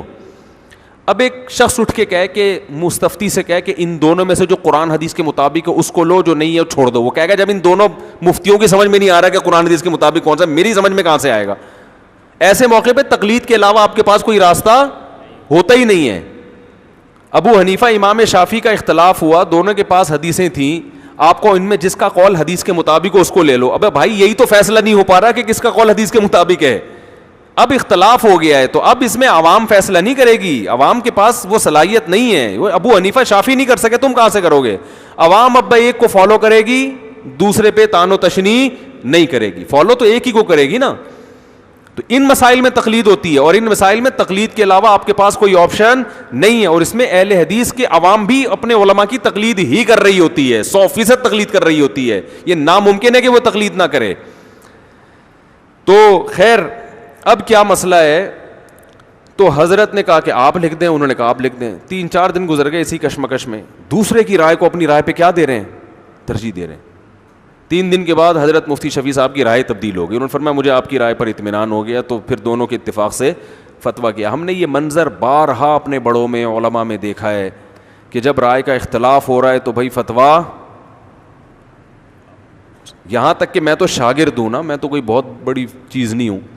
میں نے اپنے ایک بہت سینئر استاد سے طلاق کا ایک مسئلہ آیا تھا, شراب میں کسی نے لکھ کے طلاق دی تھی, شراب پی کے کسی نے لکھ کے طلاق دی تھی, اور اس کو کہنا تھا میرا ہوش نہیں ہے. تو اصل مسئلہ تو کہ شراب پی کے اگر کوئی زبان سے طلاق دیتا ہے تو ہو جاتی ہے, اور اس کے نہ ہونے پر یاد رکھو کوئی دلیل نہیں ہے. کیونکہ میرا یہ کلپ جیسے ہی جائے گا بہت سے لوگ حدیثیں پیش کرنا شروع کر دیں گے کہ نشے میں طلاق نہیں ہوتی. ایسی کوئی حدیث نہیں ہے کہ نشے میں طلاق نہیں ہوتی ہے. یہ حدیث میں یہ آتا ہے کہ اغلاق میں طلاق نہیں ہوتی, جب تالا پڑ جائے عقل پہ تو اس سے سوتا ہوا آدمی مراد ہے, یہ دیوانہ مجنون مراد ہے. جو شخص شراب پیتا ہے اسے یہ کمبخت کو پتہ ہوتا ہے کہ میں بیوی کو طلاق دے رہا ہوں, ٹھیک ہے نا, ماں کو نہیں دے رہا ہوتا, بیوی کو. تو ایسے, اور پھر شراب کی حالت میں شریعت نے کسی عمل میں ہمیں معاف نہیں کیا. شراب کی حالت میں آپ کسی کو چاقو مار دیں قصاص لیا جائے گا آپ سے, حالانکہ قصاص معمولی شبہات سے ساقط ہو جاتا ہے. جرم کی نوعیت ذرا سی کم ہو تو قصاص نہیں ہوتا, قتل نہیں کیا جاتا. زنا کر لیں تو کوڑے, شراب پی کے اگر کوئی بدکاری کرے گا نا تو اس کو کوڑے لگیں گے. حالانکہ زنا کی جو حدود ہے نا, زنا کی حد معمولی سے شبہ سے کیا ہو جاتی ہے, بولو, ساقط ہو جاتی. مثال کے طور پر ایک آدمی نے کسی عورت سے زنا کیا اور بولا کہ یہ میری بیوی ہے, اور اس پہ جو ہے وہ گواہ پیش کر دیے اس نے. اب گواہ جھوٹے ہیں سچے ہیں, ہم, لیکن وہ تو ایک الگ مسئلہ ہے کہ بیوی ہے یا نہیں ہے, لیکن کم از کم زنا کی حد جاری نہیں ہو سکتی, کیونکہ قاضی کو کیا ہو گیا ہے, شبہ پیدا ہو گیا, یار یہ ہے بھی کہ نہیں ہے. تو یہ حدود معمولی سے بھی کہیں جرم کی نوعیت میں کچھ کمی ہو یا شبہ ہو تو یہ کیا ہو جاتا ہے, حد ساقط ہو جاتی ہے کہ بھئی بہت بڑی سزا ہے نا, ذرا سا بھی شبہ ہو, یعنی اس کے جرم کی نوعیت میں ذرا سی بھی کمی ہو تو حد ساقط. اب ایک آدمی شراب پی کے زنا کرتا ہے تو وہ کہہ سکتا ہے کہ جج صاحب میں تو پی کے ٹن ہو گیا تھا, مجھے تو پتہ ہی نہیں تھا, میں شادی شدہ ہوں, یہ غیر شادی شدہ, مجھے تو نہ یاد تھا. تو کسی کا بھی مذہب نہیں ہے کہ اس پہ زنا کی سزا جاری نہیں ہوگی. یار اس بیچارے کو کیا پتہ, کوڑے پڑیں گے. زنا شادی شدہ ہے تو رجم ہوگا, کنوارا ہے تو کوڑے پڑیں گے. تو یہ اسلام نے شراب پی کے جب آپ کوئی عمل کرتے ہیں تو اس کا بالکل اعتبار کیا نہیں ہے. بعض لوگ اس پہ یہ دلیل دیتے ہیں کہ کلمہ کفر اگر کوئی شخص کہہ دیتا ہے, وہ جبری طلاق میں کہتے ہیں, احناف کے یہاں جبری طلاق بھی ہو جاتی ہے کہ اگر مار پیٹ کے کسی نے زبان سے طلاق نکلوا لی پھر بھی ہو جائے گی. تو یہاں بھی یہ دلیل دی جاتی ہے کہ وہ تو اپنے اختیار سے نہیں دے رہا, وہ تو مجبور ہے, اور اس پہ تو عقل کے دروازے کیا ہو گئے ہیں, بند. حدیث میں آتا ہے نا اغلاق میں طلاق نہیں ہوتی, تو عقل کے دروازے اس پہ بند نہیں ہو گئے. بہت ہوشیاری سے اس نے ایک کام یہ کیا ہے کہ کوڑے سے بچنے کے لیے اس نے کیا کر دیا, اگر بے وقوف ہوتا تو ہڈیاں توڑوا دیتا. صحیح ہے نا, گن پوائنٹ پہ بھی طلاق ہو جاتی ہے, بندوق رکھی یہاں پہ تو ڈاکو کہہ رہے ہیں طلاق دو اس کو ورنہ مار دیں گے. تو آپ کی عقل بند نہیں ہوئی ہے, آپ کو پتہ ہے کہ بھائی بیوی ایک طرف اور ایک طرف زندگی, تو عقل کا تقاضا یہ ہے کہ بیوی تو دوسری مل جائے گی, ٹھیک ہے نا, لیکن جان گئی تو یہ بھی کسی کام کی نہیں رہے گی, بیوہ ہو جائے گی. تو بہت ہوشیاری کے ساتھ آپ کہتے ہو بھائی مجبوری ہے کہ ابھی جان بچاؤ, بیگم کو فارغ کرو. تو زبان سے اگر جبری طلاق دے دی تو ہو جاتی ہے. اس کے نہ ہونے پر قرآن و سنت میں کوئی دلیل نہیں ہے, کوئی دلیل نہیں ہے. ہاں آپ یہ کہہ سکتے ہیں عورت کا قصور کیا ہے بیچاری کا, اس کو کیوں سزا دی جا رہی ہے. تو طلاق میں یہ نہیں دیکھا جاتا کہ قصور ہے یا نہیں ہے. ایک آدمی بیٹھے بیٹھے بیوی کو طلاق دے دے تو نقصان ہو گیا نا عورت کا, لیکن اس کا کوئی قصور ہے؟ کوئی قصور نہیں ہے اس کا, لیکن پھر بھی ہو گئی, ویسے ہی کو دے دے. تو یہ تو دنیا میں ظلم ہوتا ہے نا, تو اس کی سزا پھر دنیا میں بھی ملتی ہے اور آخرت میں بھی. اگر کسی نے بندوق کی نوک سے آپ سے طلاق دلوائی ہے تو غلط کیا ہے, اس کو کوڑے بھی لگیں گے, اس کو سزا بھی ملے گی. اور اگر ایک آدمی کا یہ فیشن بن چکا ہے تو اس کو قتل بھی کیا جا سکتا ہے, جج اس کو قتل کر دے گا, بھی تو گھر اجاڑ رہا ہے, اور بھی اس سے جرمانہ لیا جائے, جو مہر وغیرہ اس سے لیا جائے گا. تو اور اس میں بچنے کا ایک ہیلا بھی ہے کہ اگر کوئی بندوق سے طلاق دلوانا چاہے نا تو ایک تدبیر بھی ہے, تو وہ میں نہیں بتاتا, پھر لوگ اس کا ناجائز فائدہ بھی اٹھاتے ہیں. کیونکہ بعض دفعہ عورت پہ ظلم بہت ہو رہا ہوتا ہے تو اس میں پھر جبری طلاق کے علاوہ کوئی راستہ ہوتا نہیں ہے. اتنا ظلم ہو رہا ہوتا ہے, عدالتیں شریعت کے مطابق خلا دے نہیں رہی ہیں, اور وہ کمبخت طلاق بھی نہیں دے رہا, وہ مار رہا ہے, سگریٹ سے جلا رہا ہے. تو ایسے موقع پہ یہی آپشن رہ جاتا ہے کہ اس کمبخت کو مار پیٹ کے نا اس کے منہ سے طلاق نکلواؤ. ایسے واقعات ہوئے تو پولیس کو بلاؤ, اس کو چترول لگائے گی, اس کے اچھے بھی دیں گے. سمجھ رہے ہو, کیونکہ عدالتوں تو نہیں خیال کرتی. تو بعض لوگ اس پہ یہ کہتے ہیں کہ جبرن جب کلمہ کفر کہنا معاف ہے, جب آپ نے گن پوائنٹ پہ کسی نے کلمہ کفر زبان سے نکال لیا تو کفر جب اتنا بڑا جرم ہے وہ معاف ہے, تو طلاق معاف کیوں نہیں ہے؟ سمجھ رہے ہیں کہ نہیں سمجھ رہے بھائی؟ قرآن کہتا ہے کسی نے تمہیں قتل کی دھمکی دی اور کہا کہ کافر ہو جاؤ, اور تم نے زبان سے کلمہ کفر کہہ دیا. زبان سے کیا کہہ دیا؟ کلمہ کفر, جان بچانے کے لیے. تو قرآن کہہ رہے اللہ معاف کر دے گا, تم کافر نہیں ہوگے بشرطے کہ دل میں مومن ہو, کیونکہ یہ مجبوری میں کہہ رہے ہو, خوشی سے تھوڑی دے رہے ہو. سمجھتے ہو کہ نہیں سمجھتے ہو؟ تو لوگ کہتے ہیں جب کلمہ کفر اتنا بڑا جرم ہے جو گن پوائنٹ پہ جب وہ اللہ نے معاف کر دیا تو طلاق تو اس سے کم درجے کی چیز ہے. تو یہ خوب سمجھ لیں کہ ایمان کا تعلق دل سے ہے, زبان دل کی عکاس ہوتی ہے. اس لیے عام حالات میں شریعت نے زبان کو دل کا ترجمان بنایا ہے کہ جو زبان سے کہے گا وہی, اور عام حالات میں اسلام نے رکن بنایا ہے کہ اقرار باللسان, جب تک اقرار باللسان نہیں ہوگا محض دل سے ایمان کافی نہیں ہے. لیکن حقیقی مدار زبان پہ نہیں ہے, کیونکہ منافق زبان سے اقرار کرتے تھے پھر بھی کیا تھے؟ کافر, کیونکہ دل سے کیا تھے؟ منکر. لہذا قرآن نے کہا جب کوئی جبری طلاق تم سے دلوا رہا ہے تو تم دل سے راضی نہیں ہو, مجبوری میں زبان سے کہہ رہے ہو تو ہم تمہارا یہ عذر مان لیتے ہیں, چلو ٹھیک ہے. کیونکہ ایمان کا تعلق کس سے ہے؟ دل سے, جبکہ طلاق کا تعلق دل سے نہیں ہے, کس سے ہے؟ زبان سے ہے. آپ دل میں خوش نہیں ہو پھر بھی دے رہے ہو طلاق. کتنے لوگ 3 طلاقیں دے کہتے ہیں یار میں دل سے تو بالکل بھی راضی نہیں تھا. اسلام نے طلاق کے احکام کا مدار دل پہ بالکل بھی نہیں رکھا ہے. صحیح ہے نا؟ کس پہ رکھا ہے؟ زبان پہ. اس کی عقلی دلیل بھی ہے کہ اس طرح تو پھر بہت سی طلاقیں نہیں ہوں گی. لوگ کہتے ہیں ہم دل سے خوشی نہیں تھے اس طلاق کے دینے پر, بس وہ جذبات میں ہم نے دے دی. اور دوسری بات یہ حدیث سے بھی ثابت ہے کہ طلاق میں دل کا مدار نہیں ہے. تبھی حدیث میں آتا ہے ثلاث جدہن جد وہزلہن جد, 3 چیزیں ایسی ہیں جن میں حقیقت بھی حقیقت اور مذاق بھی حقیقت. تو طلاق اگر مذاق میں بھی دی جائے تو ہو جاتی ہے, حالانکہ مذاق میں طلاق دینے والا دل سے طلاق دینا نہیں چاہتا. وہ کہتا ہے میں تو محض ایک مذاق کر رہا تھا. جیسے مذاق میں آپ کسی کو الو کا پٹھا کہتے ہیں معذرت کے ساتھ, وہ غصے میں آ گیا بھائی مذاق کر رہا ہوں, سیریس کیوں ہو رہے ہو؟ دل سے میں تمہیں الو کا پٹھا نہیں کہہ رہا, میں چیک کر رہا تھا تمہارے اندر کرنٹ کتنا ہے. صحیح ہے, تمہارے اندر برداشت کتنی ہے, یہ کرنٹ چیک کر رہا تھا, کیونکہ ویسے تو کرنٹ تاروں میں آ نہیں رہا. تو بہت سے کام انسان مذاق میں کہتا ہے, خرید و فروخت مذاق میں نہیں ہوتی. جیسے میں نے مذاق میں کہہ دیا کہ یہ گھڑی میں نے آپ کو 1 لاکھ میں دی, آپ کو پتہ ہے مجھ سے مذاق کر رہے ہیں. آپ نے کہا کہ میں نے 1 لاکھ میں خریدی, آپ کو پتہ ہے کہ میں بھی کیا کر رہا ہوں, مذاق. دونوں کو پتہ ہے مذاق کر رہے ہیں. تو نہ یہ 1 لاکھ میں آپ کی ہوئی, نہ میں اس قیمت کا مالک بنا. یہ ڈرامہ ہے, اس میں نہیں ہوگی طلاق.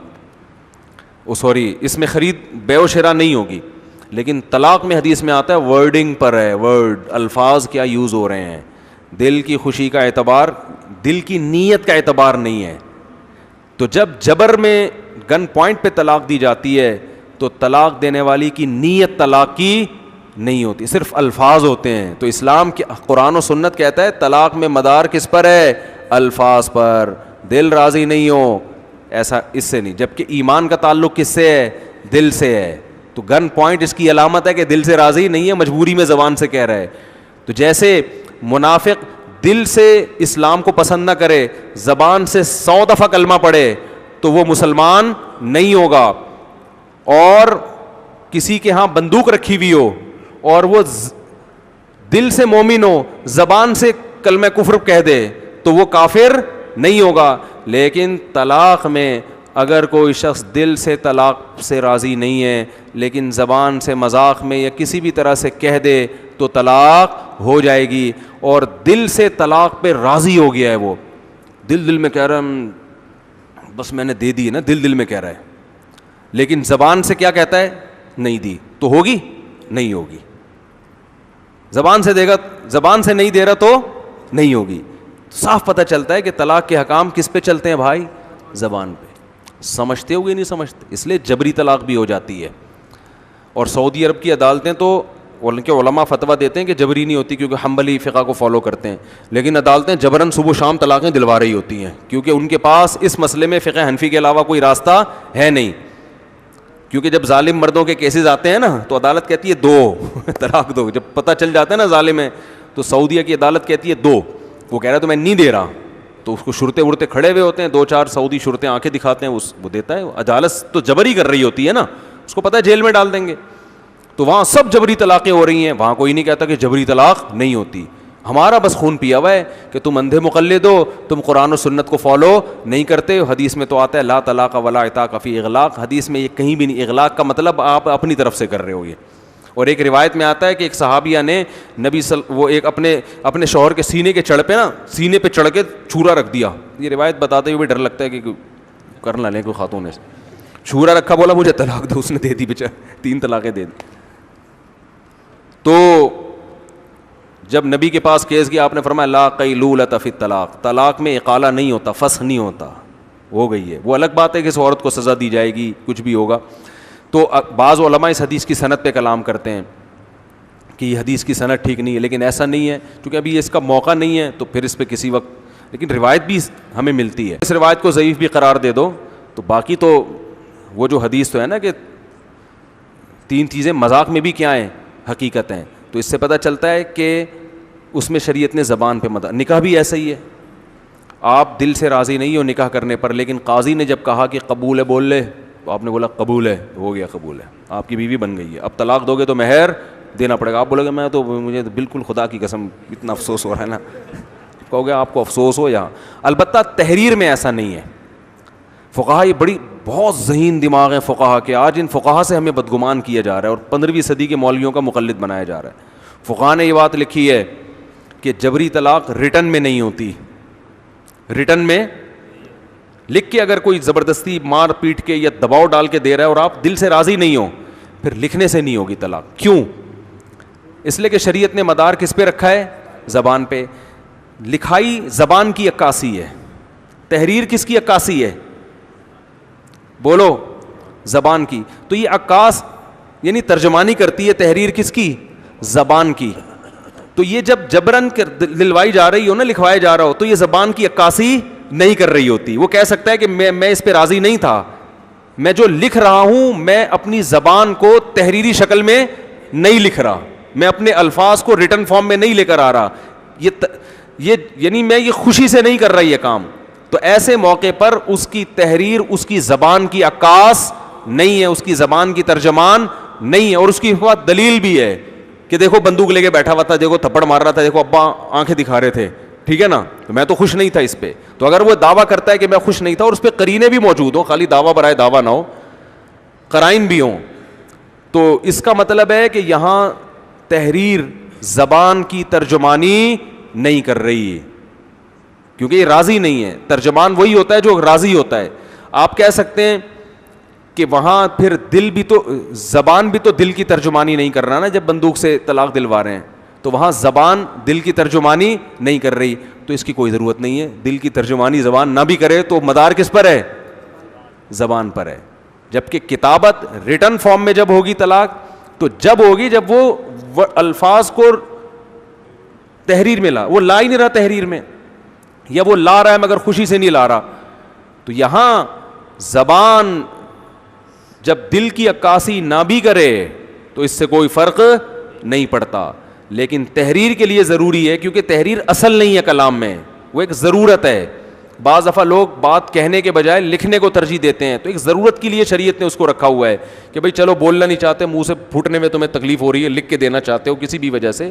تو یہاں جب تحریر زبان کی ترجمانی نہیں کر رہی ہوگی تو پھر تحریری طلاق واقع نہیں ہوگی. اس لیے ہم کہتے ہیں جبراً اگر تحریری طور پہ طلاق دے دی جائے تو وہ واقع نہیں ہوتی. سمجھتے ہو گے نہیں سمجھتے؟ تو آج بہت ہوتا ہے نا, دباؤ میں ڈال کے داماد کو دے طلاق دے, وہ بیچارہ لکھ دیتا ہے, وہ اس کو دیکھ رہا ہوتا ہے سالے کو.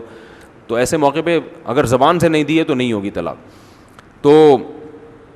تو میں اصل جو واقعہ بتا رہا تھا, اب شراب پی کے کوئی زبان سے طلاق دیتا ہے تو ہو جاتی ہے, لکھ کے طلاق دے گا تو ہوگی کہ نہیں ہوگی؟ تو اب علماء کی رائے اس میں دو ہو گئی. بہت سے علماء کہہ رہے تھے کہ بھی لکھ کے بھی ہو جائے گی. میری ذاتی رائے یہ تھی کہ لکھ کے نہیں ہوگی, کیونکہ یہاں بھی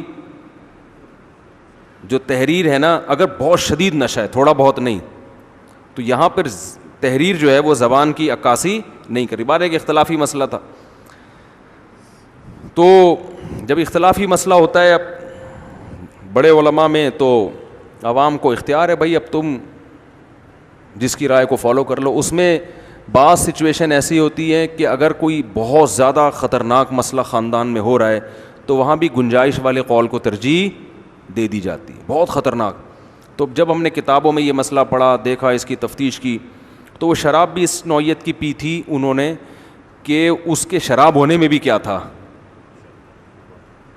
شک تھا کہ پتہ نہیں شراب بھی ہے یا نہیں ہے, نشہ ہو گیا تھا ان کو.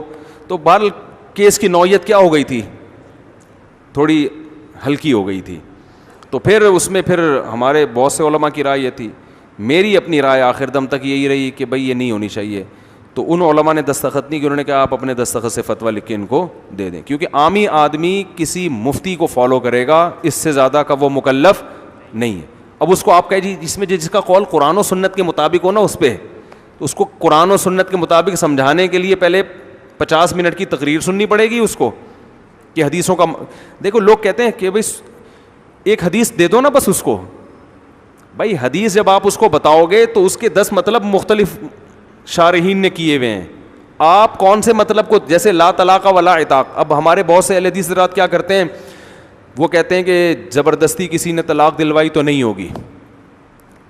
عامی آدمی کہتا ہے ہم آپ کے مقلد نہیں ہیں, دلیل کہتے ہیں دلیل میں آتا ہے لا طلاق ولا عتاق فی اغلاق, جب عقل پہ دروازے بند ہو جائے تو طلاق واقع نہیں ہوتی. وہ دلیل لے کے چلا گیا, میں نے دلیل کو فالو کیا ہے, مفتی کا مقلد نہیں. او بھائی اس میں 10 قسم کی بحثیں ہیں.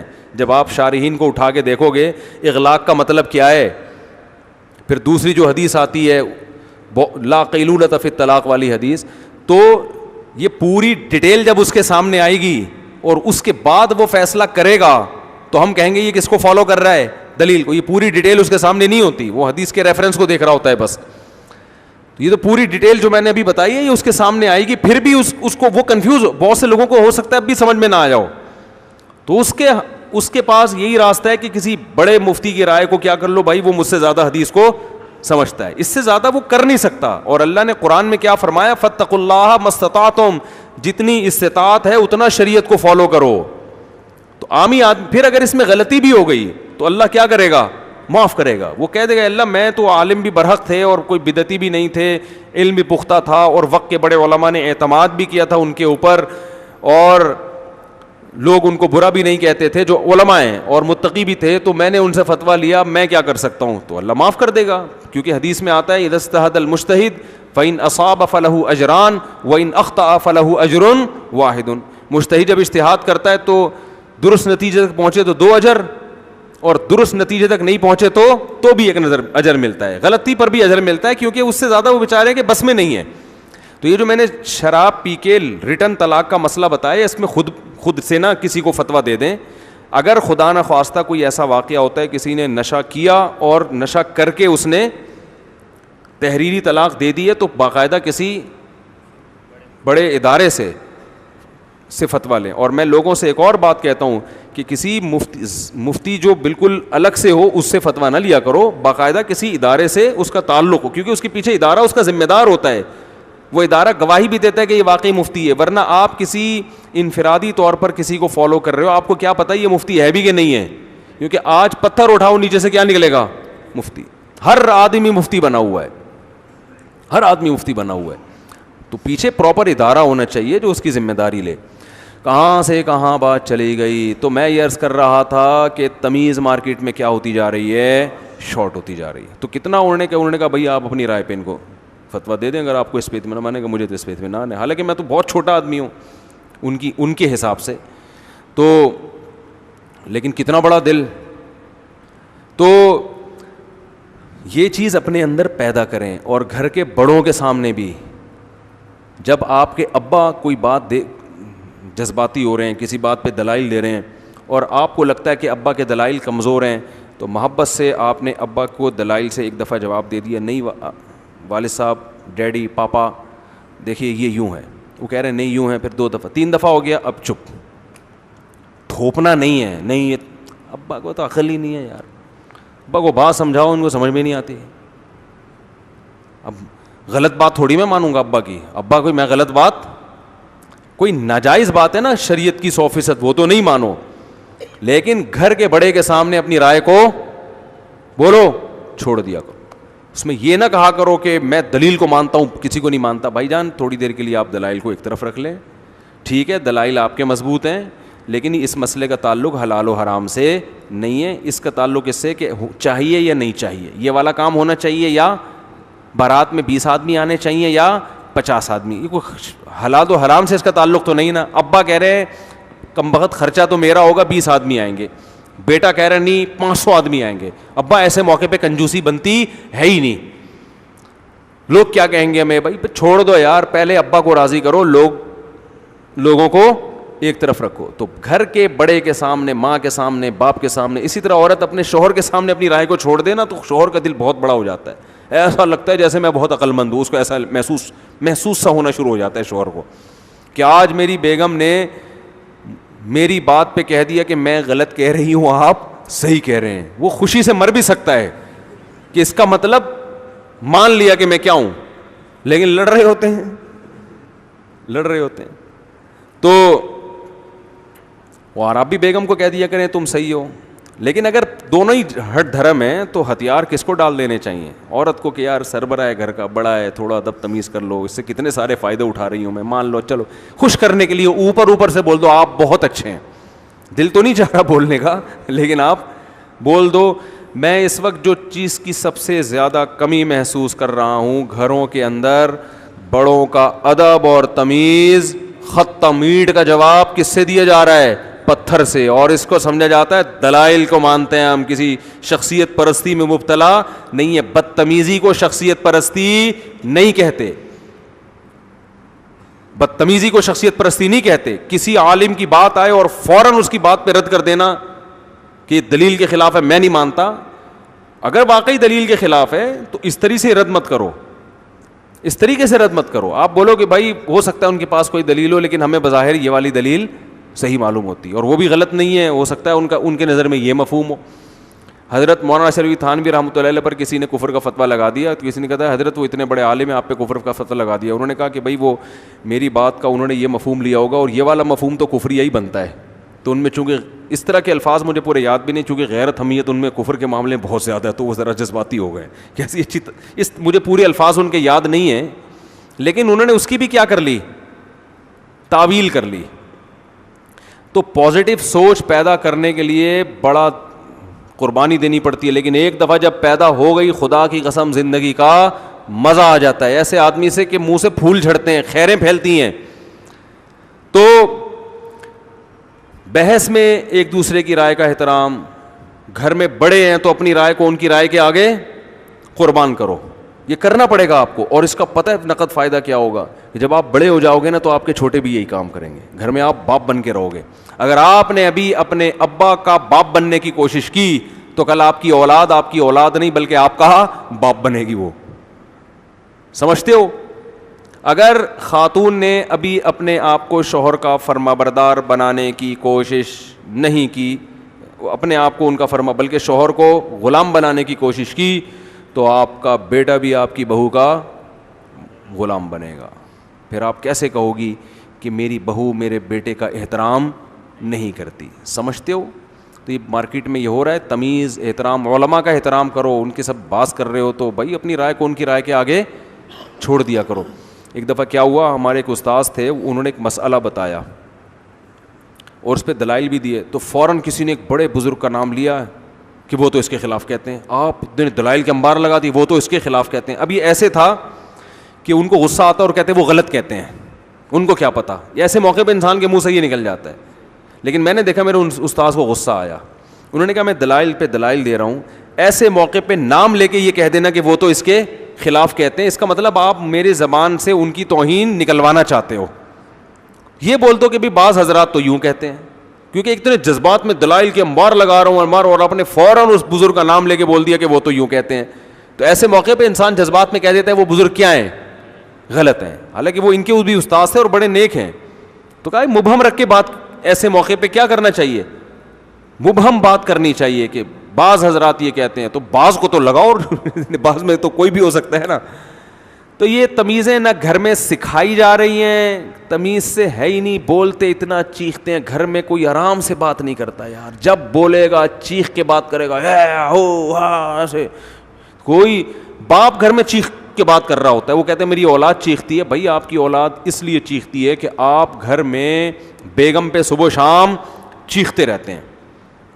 آپ بچوں کو جتنا بھی سکھائیں نا کہ آہستہ آہستہ آہستہ, لیکن جب آپ کو غصہ ہوتا ہے تو آپ دو فٹ اچھلتے ہیں, تو بچے آہستہ نہیں بولیں گے. تو یہ تو قرآن کا حکم ہے, ان انکر الاصوات لصوت الحمیر. تو خیر موضوع سارا دائیں بائیں ہو گیا.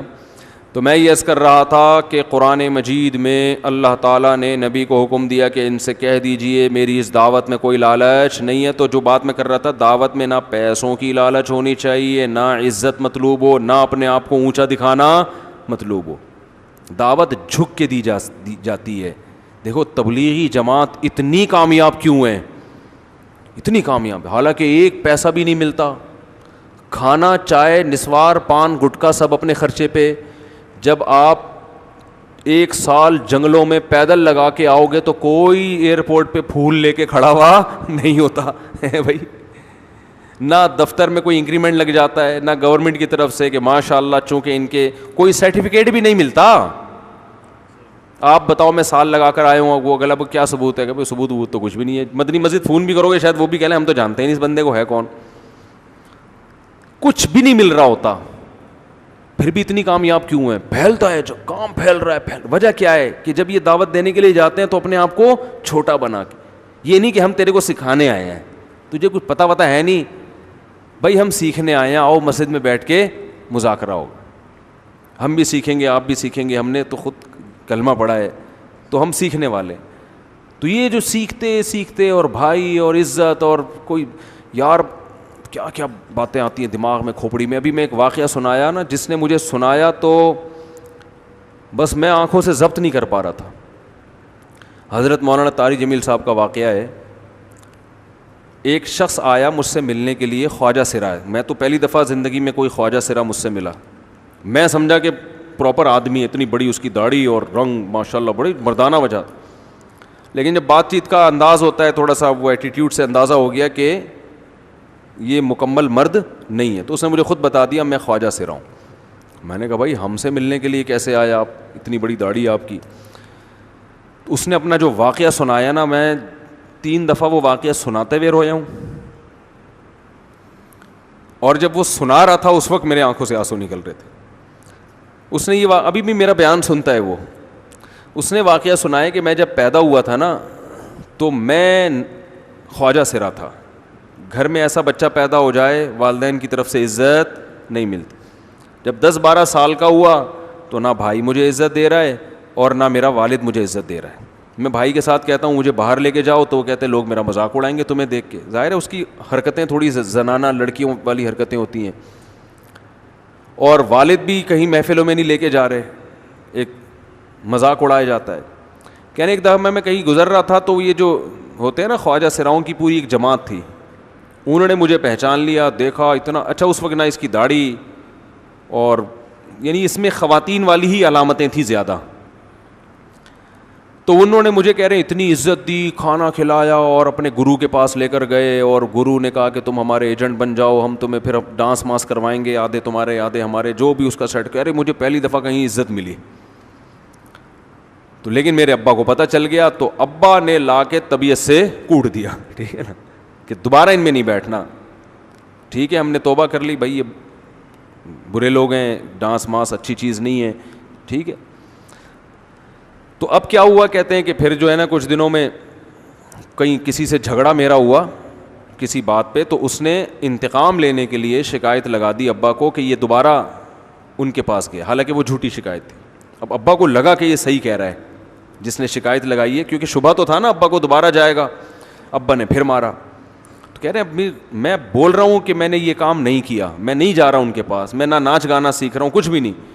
لیکن ابا نے اس کی باتوں میں آ کے انکوائری نہیں کی ہوگی پوری, وہ سمجھے ہوں گے کہ بھئی ایسا ہی ہے, تو ابا نے پھر کٹائی لگائی. تو اس کے دل میں منفی جذبات پیدا ہو گئے اور یہ گھر سے بھاگ گیا کہ بھئی مجھے ویسے تو عزت نہ یہاں مل رہی ہے اور میں ذلت برداشت بھی کر رہا ہوں, تو بھی کہہ رہے میں وہاں چلا گیا. تو جب میں وہاں گیا ہوں نا خواجہ سراؤں کے ہاں, تو وہی گرو اور ڈانس, اور پھر اس نے مشہور کچھ ایکٹروں کے نام بتائے جن کے ساتھ ہم ڈانس کرتے تھے, اور پیسے آنا شروع ہو گئے, آدھے گرو کی جیب میں آدھے ہماری, اور ہٹو بچوں. لیکن ظاہر ہے یہ کوئی عزت دار راستہ تو نہیں ہے نا. کہہ رہے ہیں کہیں سے تبلیغی جماعت میں حضرت مولانا طارق جمیل صاحب آ گئے, انہوں نے اجازت مانگی, ہمارے گرو کو پیغام بھیجا, بھائی مجھے ایک دفعہ یہاں آ کے دعوت دینے دو. اس نے اجازت دے دی, آ جاؤ بھائی. بیان کیا, ان کو سمجھایا, بھائی یہ زندگی نہیں ہے, اللہ کی سیروزے کے لیے بہرحال ترغیب دی. کہہ رہے ہیں میں تیار ہو گیا, باقی لوگ تیار نہیں ہوئے, میں تیار ہو گیا. کہہ رہے میں نے گرو سے اجازت لی, اس نے کہا جاؤ لگا لو سیروزہ. تو کہتا ہے کہ جب میں حضرت کے گھر پہ گیا ہوں نا, تو حضرت پہلے سے دروازہ کھول کے ایسے انہوں نے دونوں بازو پھیلائے ہوئے تھے استقبال کے لیے, پہلے سے کھڑے ہوئے تھے علماء کے ساتھ. کہتے اتنے مشہور آدمی, اتنی بڑی سیلیبریٹی, اور اتنے بڑے بڑے علماء, ان کی پگڑیاں, ان کے اتنا خوبصورت لباس, جو خود عزت دار لوگ ہیں. کہہ رہے ایسے جو ہے نا میرے استقبال کے لیے دونوں بازو پھیلا کر کھڑے ہوئے ہیں, اور ایسے مجھے بیٹا بنا کے نہ اپنے سینے سے لگایا کہ تو میرا بیٹا ہے. کہہ رہے خدا کی قسم مجھے زندگی میں پہلی مرتبہ کسی سے پہلی مرتبہ ایسی عزت ملی مجھے کسی سے, اور اس عزت دینے میں مولانا کا کوئی مفاد, بولو بھائی, کچھ بھی, بلکہ ذلت ہوگی نا. لوگ کہتے ہیں خواجہ سرا کو بیٹا بنایا ہوا ہے, اور اس وقت تو اس میں بیچارے میں کچھ زنانہ سی علامتیں بھی تھیں. تو خواجہ سرا کو کیا دے رہے ہیں, عزت دے رہے ہیں. کیا کسی تاجر پہ محنت کرو تو تھوڑا چندہ دے دے گا مدرسے کو, ایسا ہی ہے نا. اور کسی افسر پہ محنت کرو تو تعلقات کیا ہو جائیں گے, جب وہ دین پر آئے گا تو اس سے کیا فائدہ. اس کو تو باپ ایسے ان لوگوں کو ریجیکٹ کر دیتے ہیں, بھائی اپنانے سے. کہہ رہے مجھے یہ اپنا رہے ہیں, ایسے سینے سے لگایا انہوں نے, اور مجھے سہروزے کی جماعت میں اپنے ساتھ لے کر گئے, کھلاتے تھے, بڑا خیال رکھوایا میرا. کہہ رہے اس کے بعد پھر میں نے گرو سے اجازت لی. وہ گرو چھوڑتے تھوڑی, ان کو پیسے ویسے دیے, جان چھڑائی نا, وہ بھی غلامی کی طرح نکلنا پڑتا ہے. پیسے دیے پتہ نہیں کتنے لاکھ یا کتنے ہزار روپے, وہاں سے پھر نکل کے 4 مہینے اس میں بھی خیال کیا. تو پھر تبلیغ کے بزرگوں سے ملا, پھر انہوں نے پورا مجھے بتایا کہ بھئی تم یہ علاج کرو تاکہ تمہارے اندر یہ زنانہ علامتیں ختم ہو. تو وہ علاج کر رہا تھا ماشاءاللہ, اس انجیکشن لگے, انجیکشن میں ڈاکٹروں کی بھی مدد کروائی. یہ ایسی این جی او ہے میرے بھائی جس کو کوئی بھی این جی او نہیں کہتا, نہ ان کے کوئی اشتہار آ رہے ہیں. کتنے لاکھوں لوگوں کو اس طرح سے یہ لے کر بھی آئے اور ان کے مسائل بھی حل کیے, مگر نہ کوئی ویڈیو بن رہی ہے, نہ کوئی اشتہار آ رہا ہے. یہ تو اس نے خود مجھے بتا دیا نا, اور اس نے کہا ایسے سینکڑوں لوگوں کے ساتھ ہوا ہے. تو اس کی ماشاءاللہ اب داڑھی نکل گئی. اس نے کہا آہستہ آہستہ میں اللہ سے امید ہے کہ مکمل مرد بن جاؤں گا میں. تو یہ ہے وہ دعوت جس میں آپ کا کوئی مفاد بولو نہیں ہے. تو دعوت کے کام میں جب تک اس درجے کا اخلاص نہیں ہوگا اس وقت تک آپ کی دعوت میں جان پیدا نہیں ہوگی. اور یہ ہمارے نبی کی دعوت تھی کہ عبداللہ بن ام مکتوم سے آپ نے تھوڑا سا منہ پھیرا اور اللہ نے کیسے آپ کو تنبیہ کی ہے, اور آپ نے ساری زندگی پھر کیسے عبداللہ بن ام مکتوم نابینا صحابی, غریب صحابی کا اکرام کیا آپ صلی اللہ علیہ وسلم نے. تو بھائی یہ صرف علماء کے لیے نہیں ہے, یہ ہر شخص کے لیے کہ جب بھی حق بات کرو نا, حق بات, جب بھی حق بات, تو اس میں آپ کا کوئی مفاد نہیں. یہاں تک کہ سیاسی حمایت اگر کسی کی کر رہے ہو تو آپ کا ذاتی مفاد اس میں نہیں ہونا چاہیے. آپ کسی کی سیاسی مخالفت کر رہے ہو اس میں آپ کا ذاتی مفاد نہیں ہونا چاہیے. آپ کہتے ہو یہ والی سیاسی پارٹی زبردست ہے, یا تو آپ کو پیسے مل رہے ہوتے ہیں, یا آپ چونکہ اس پارٹی کے رکن ہوتے ہیں تو آپ کو پتہ ہے یہ ترقی کرے گی تو مجھے بھی, میری بھی عزت ہوگی. ٹھیک ہے, کسی کو پروموٹ کرنے کے لیے اس کی تعریفیں کرنی پڑتی ہیں جو جائز تعریفیں ہیں, لیکن آپ کا اس میں اگر اس کو پروموٹ بھی کر رہے ہو تو ملک اور قوم کی خیر خواہی کے لیے پھر آپ کریں اس کو پروموٹ. لیکن آج کل ہوتا کیا ہے, اپنا ذاتی مفاد. پھر دیکھو لوگوں کی گالیاں لانتے ہیں کیسی پڑ رہی ہوتی ہیں. میں کہتا ہوں یار ہمیں تو بعض دفعہ ہم سے واقعی غلطی ہوتی ہے, اس پہ جو برا بلا لوگ کہتے ہیں اس سے انسان کو اتنا ڈپریشن میں جاتا ہے. تو اور ان کو تو باقاعدہ ان کی غلطیاں ہو کے بے شمار لعنتیں پڑ رہی ہیں, مگر یہ پھر بھی رات کو بڑے مزے سے خراٹے لے کے سو رہے ہوتے ہیں. حیرت ہو رہی ہوتی ہے مجھے, تو میں دیکھ کے حیران ہوتا ہوں کہ ان کو لوگ کہہ رہے ہوتے ہیں. آج کوئی آیا تھا ملنے, میں اس کو سمجھا رہا تھا, وہ ماشاء اللہ پڑھے لکھے ہیں, کیا نام ہے ان کا یار, وہ ایک مشہور یوٹیوبرز بھی ہیں نا, آج حماد صافی بچہ نہیں ہے ماشاء اللہ, بڑا زبردست ہے. ان سے جو ہے نا وہ ہماری گپ شپ ہوئی تو ریکارڈنگ بھی ہوئی, وہ انشاءاللہ ہم ڈال دیں گے. تو وہ بڑے ماشاء اللہ بہت اللہ نے اس کو نالج دی ہے. تو مجھے انہوں نے کہا ہوا تھا کوئی بات آپ کریں, تو میں نے اس سے بس ایک بات کی. تو میں نے کہا دیکھو یعنی آپ ماشاء اللہ ترقی کر رہے ہو تو اپنے ویژن پہ سمجھوتا نہیں کرنا, کیونکہ ایک دفعہ سمجھوتا کر لیا نا, لالچ میں آ گئے. لالچ ایسی چیز ہے کہ آپ اسٹیل مل بھی کھا جاؤ گے تو آپ کا پیٹ نہیں بھرے گا. میں نے ان کو بتایا کہ دیکھو اسٹیل کا ایک چمچ کوئی کھا سکتا ہے, آپ کو بھی یہ بتا رہا ہوں, کوئی شخص ہے جو اسٹیل کا ایک چمچ بھی کھا لے.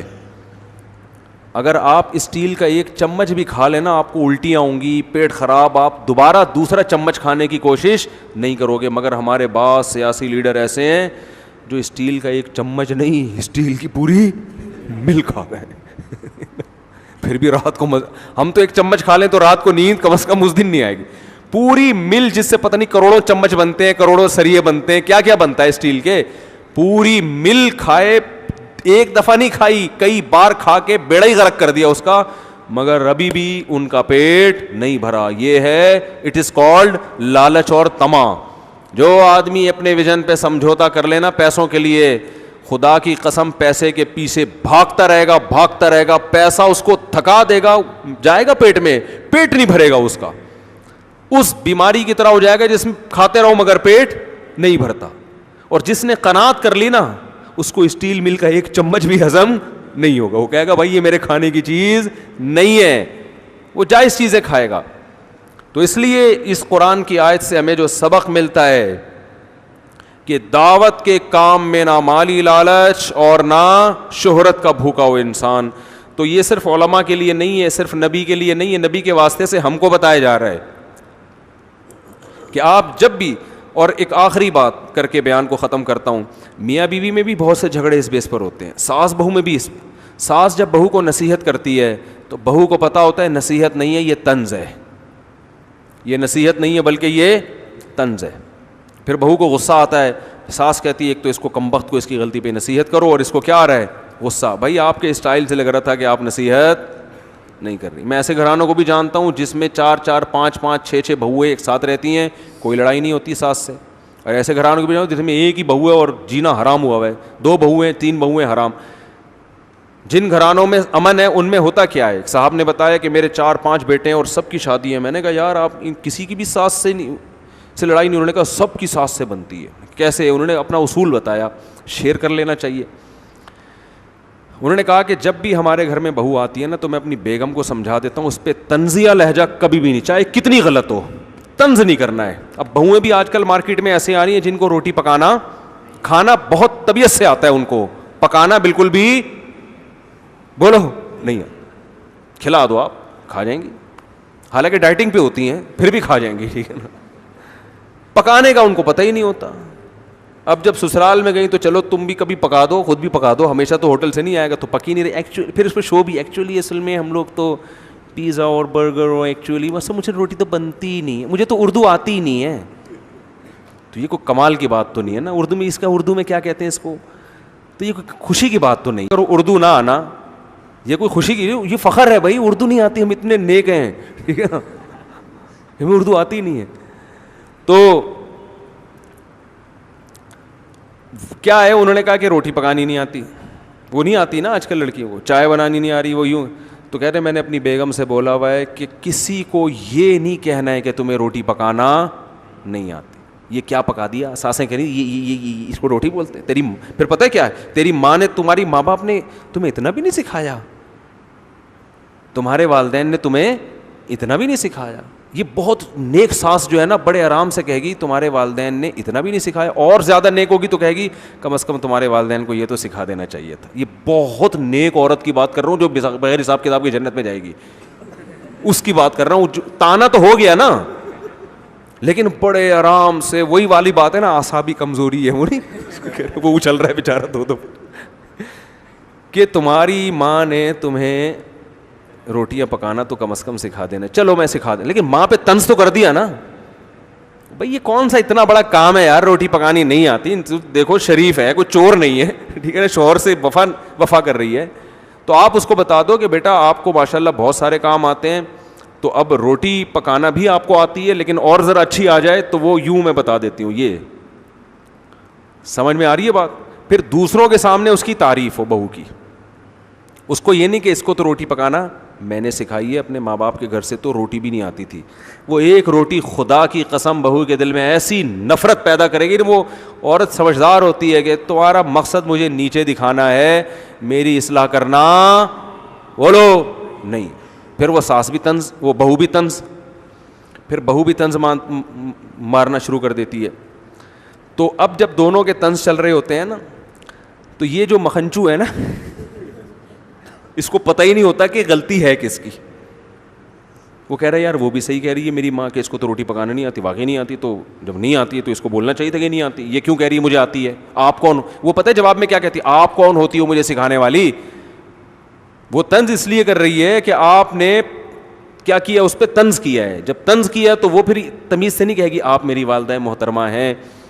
تو آپ نے بالکل صحیح کہا کہ میرے ماں باپ نے تو مجھے روٹی پکانا بھی نہیں سکھائی, بات صحیح کی آپ نے, اور اس کا حل یہ ہے کہ اب آپ پکانا سکھا دیں مجھے. ایسا نہیں ہوتا بھائی مارکیٹ میں, اس کا پتہ ہے میرے آگ لگا دی, میرے ماں باپ کو برا کہہ دیا اور مجھ پہ بھی طنز کہہ دیا. تو وہ جواب میں پھر وہی کہے گی آپ سکھا دو نا, آپ کو تو آتا ہے نا, آپ کے تو چونکہ ماں باپ بہت نیک تھے نا, اصل میں ہم تو جاہل اجٹ ہیں, ہمیں تو صرف کھانا آتا ہے. وہ جواب میں یہ ساس پھر جواب میں کہے گی تمہیں کیا تمہارے والدین نے بڑوں سے بات کرنے کی تمیز بھی نہیں سکھائی. یعنی نہ روٹی پکانا سکھائی, چلو روٹی نہیں سکھائی, تمیز تو سکھا دیتی نا, لگتا ہے تمیز بھی نہیں سکھائی. اب وہ دوسرا طنز ہو گیا, تو اب اس سے تو آگ. اب یہ مکھنچو جب شام کو میرا بیان سن کے, جس نے شادی کی تھی, جب یہ گھر پہنچے گا تو اس کو سمجھ میں آئے گا ان میں صحیح کون ہے غلط. طنز اس نے بھی کیا ہے, طنز اس نے بھی کیا, پہل کس نے کی یہ پتہ ہی نہیں چلے گا. اور خدا کی قسم قیامت آ جائے گی, عورتوں کی لڑائی میں یہ فیصلہ کرنا کہ ان میں صحیح کون ہے غلط کون ہے. کسی کے باپ, کوئی کائنات میں ایسا انسان کا بچہ پیدا ہوا ہی نہیں ہے, اس کا حل جب میرے پاس آتے ہیں میں کہتا ہوں الگ کرو ان دونوں کو, بہو کو الگ رکھو, ساس کو الگ رکھو. کہہ رہے نہیں میں چاہ رہا ہوں کہ جو غلطی ہے اس کو میں نے کہا یہ تیرا باپ فیصلہ کرے گا کہ غلطی کس کی ہے, یہ فیصلہ کون کرے گا. دونوں ایسے ہی بولیں گے, ایک تو بات کاٹیں گی, ادھر لے جا کے سنو گے اس کی, ادھر لے جا کے سنو گے, نہیں ہو سکتا فیصلہ بھائی. وہ رائی کا پہاڑ بناتی ہیں خواتین, اتنی سی بات کو بڑھا چڑھا کر.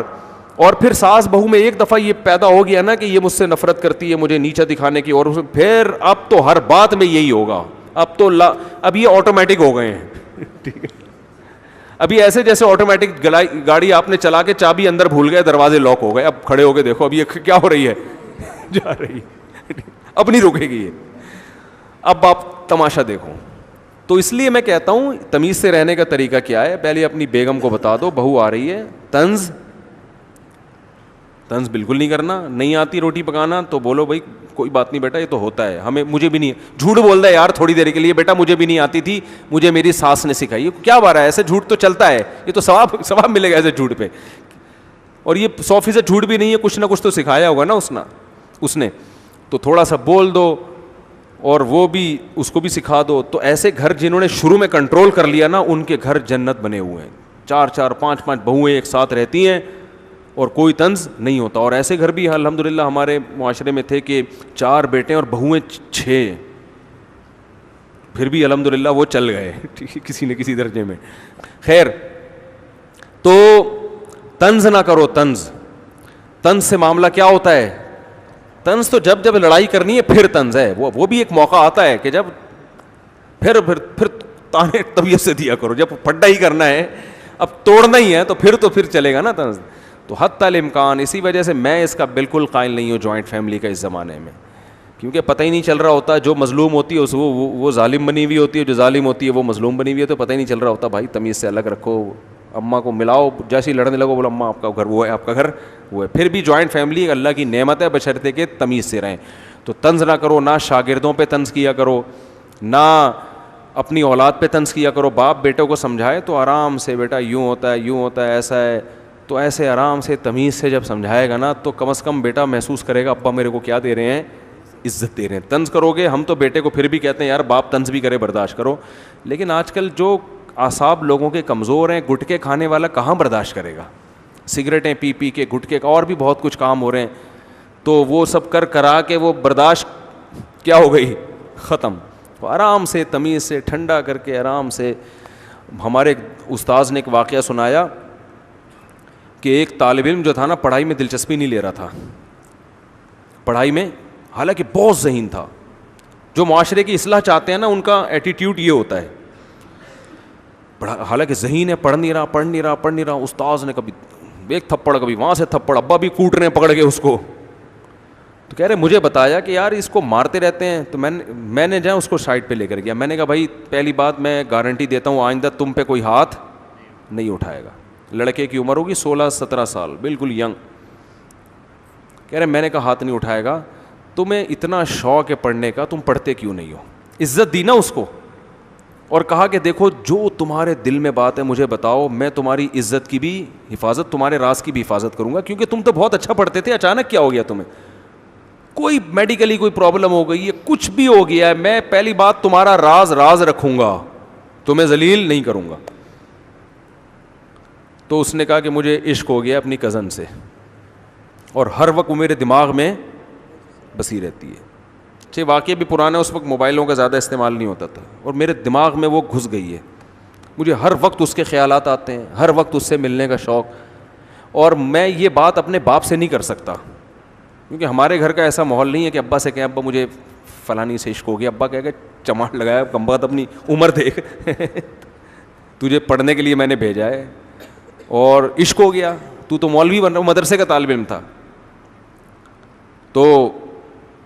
تو مولوی بن رہا ہے. تو اب کیا کیا کہ مدرسے کا تھا, پتہ نہیں کالج کا تھا, مجھے صحیح یاد نہیں ہے. واقعہ یہ ہو گیا کم از کم 20 سال پرانا. تو وہ انہوں نے اس کو جا کے سمجھایا. انہوں نے کہا کہ کوئی بات نہیں, میں تمہارے والد سے بات کرتا ہوں. اس نے کہا نہیں آپ بات کریں گے ابا غصے میں آ جائیں گے. انہوں نے کہا چھوڑو یار. ابا کو جا کے سمجھایا, دیکھو یہ اچھا بھلا لڑکا ہے, اتنے شوق سے پڑھ رہا تھا, یہ بندہ 2 نمبر نہیں ہے. ایک تو سست ہوتا نا, اس کم بخت کا تو کوئی علاج ہے ہی نہیں. سست کو تو تھپڑ ماریں گے نا تو وہ اور پڑ جائے گا کہ اب تو میرے زخم ہو, میرے تو تکلیف درد ہو رہا ہے, ٹھیک ہے, میں تو اب اٹھ ہی نہیں سکتا.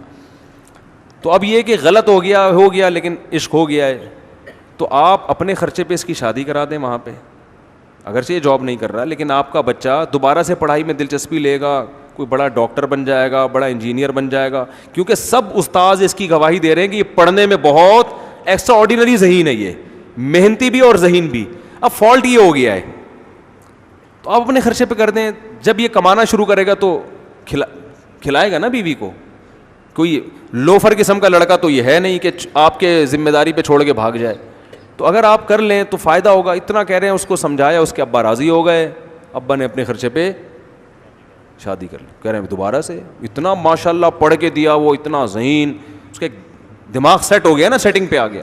ہاں وہ رشتے سے انکار کر دیتے, وہ لڑکی والے راضی نہ ہوتے, تو پھر لڑکی والوں سے ریکویسٹ کی جاتی, پھر بھی راضی نہ ہوتے, پھر چترول بنتے تھے. بیٹا جب نہیں دے رہے تو اب تو ہٹانا وہاں سے دماغ. یہ تھوڑی کہ کوئی بھی کسی پہ لٹو ہو جائے تو بس وہ ہو گیا تو مل جائے گی. نہیں, عمل الانسان ما تمنا. اللہ قرآن میں فرماتے ہیں انسان کو ہر محبوب چیز نہیں ملتی, کچھ مل جائیں گی, کچھ میں صبر کرنا پڑے گا. تو ورنہ تو ساری دنیا کی سیٹنگیں اگر کامیاب ہو رہی ہوتی تو یہ ڈیٹنگ پوائنٹ اور چھپ چھپ کے ملاقاتیں کیوں ہوتی؟ جہاں پسند آئی پیغام بھیجا, ابا نے کہا لیا. ایسا نہیں ہوتا. ابا درمیان میں کباب میں ہڈی, اماں کباب میں ہڈی, پھر آپ کے ابا راضی ہو گئے تو پھر ان کے ابا ہڈی, ان کی اماں ہڈی, اتنے سارے ہڈے درمیان میں ہول سیل کے حساب سے پڑے ہوئے ہیں, اور اتنے کانٹے ان کو عبور کر کے کبھی مل جائے گا کبھی نہیں. تو جب نہیں ملا تو پھر وہی ہمارا فلسفہ, کہیں اور ٹرائی کرو بھائی, ٹھیک ہے نا. یہ نہیں کہ اس کے یہ جو کہتے ہیں نا میں تمہارے انتظار میں 20 سال بیٹھا رہوں گا, یہ پاگل آدمی ہے, بے وقوف آدمی ہے, یہ پاگل ہے, یہ کچھ بھی نہیں کر سکتا دنیا میں, ٹھیک ہے نا. 20 سال میں تو تمہارے بچے 20-20 سال کے ہو جائیں گے. اللہ کے بندے چھوڑ دے, ہٹا اس کو دماغ سے, نکال کہیں اور کر. اب جو دل میں جو جلن ہو رہی ہے وہ جلن خود بخود ختم ہو جائے گی جب اس سے تعلق چھوڑ دو گے. کوئی بھی خبر میں لے کے محبتوں کو نہیں جاتا. تو جو اصل بات جہاں سے شروع ہوئی تھی بس ختم کرتا ہوں. اگر تمیز سے کام کیا جائے نا, بہت سارے کام, بڑے بڑے مشکل مسئلے حل ہو جاتے ہیں. اور اگر یہی ہفڑ دفڑ اور تمیز نہیں ہے, ادب نہیں ہے, تو میرے بھائی بنے ہوئے مسئلے بھی کیا ہو جاتے ہیں. میں نے گھروں میں محبتیں تھیں, ذرا سی بات پہ تلواریں نکلتی ہوئی دیکھی, بندوقیں نکلتی ہوئی, تمیز نہ ہونے کی وجہ سے. تو تمیز سینٹر ایک ہم سب کو کھولنا چاہیے جس میں ہم سب تمیز سیکھیں.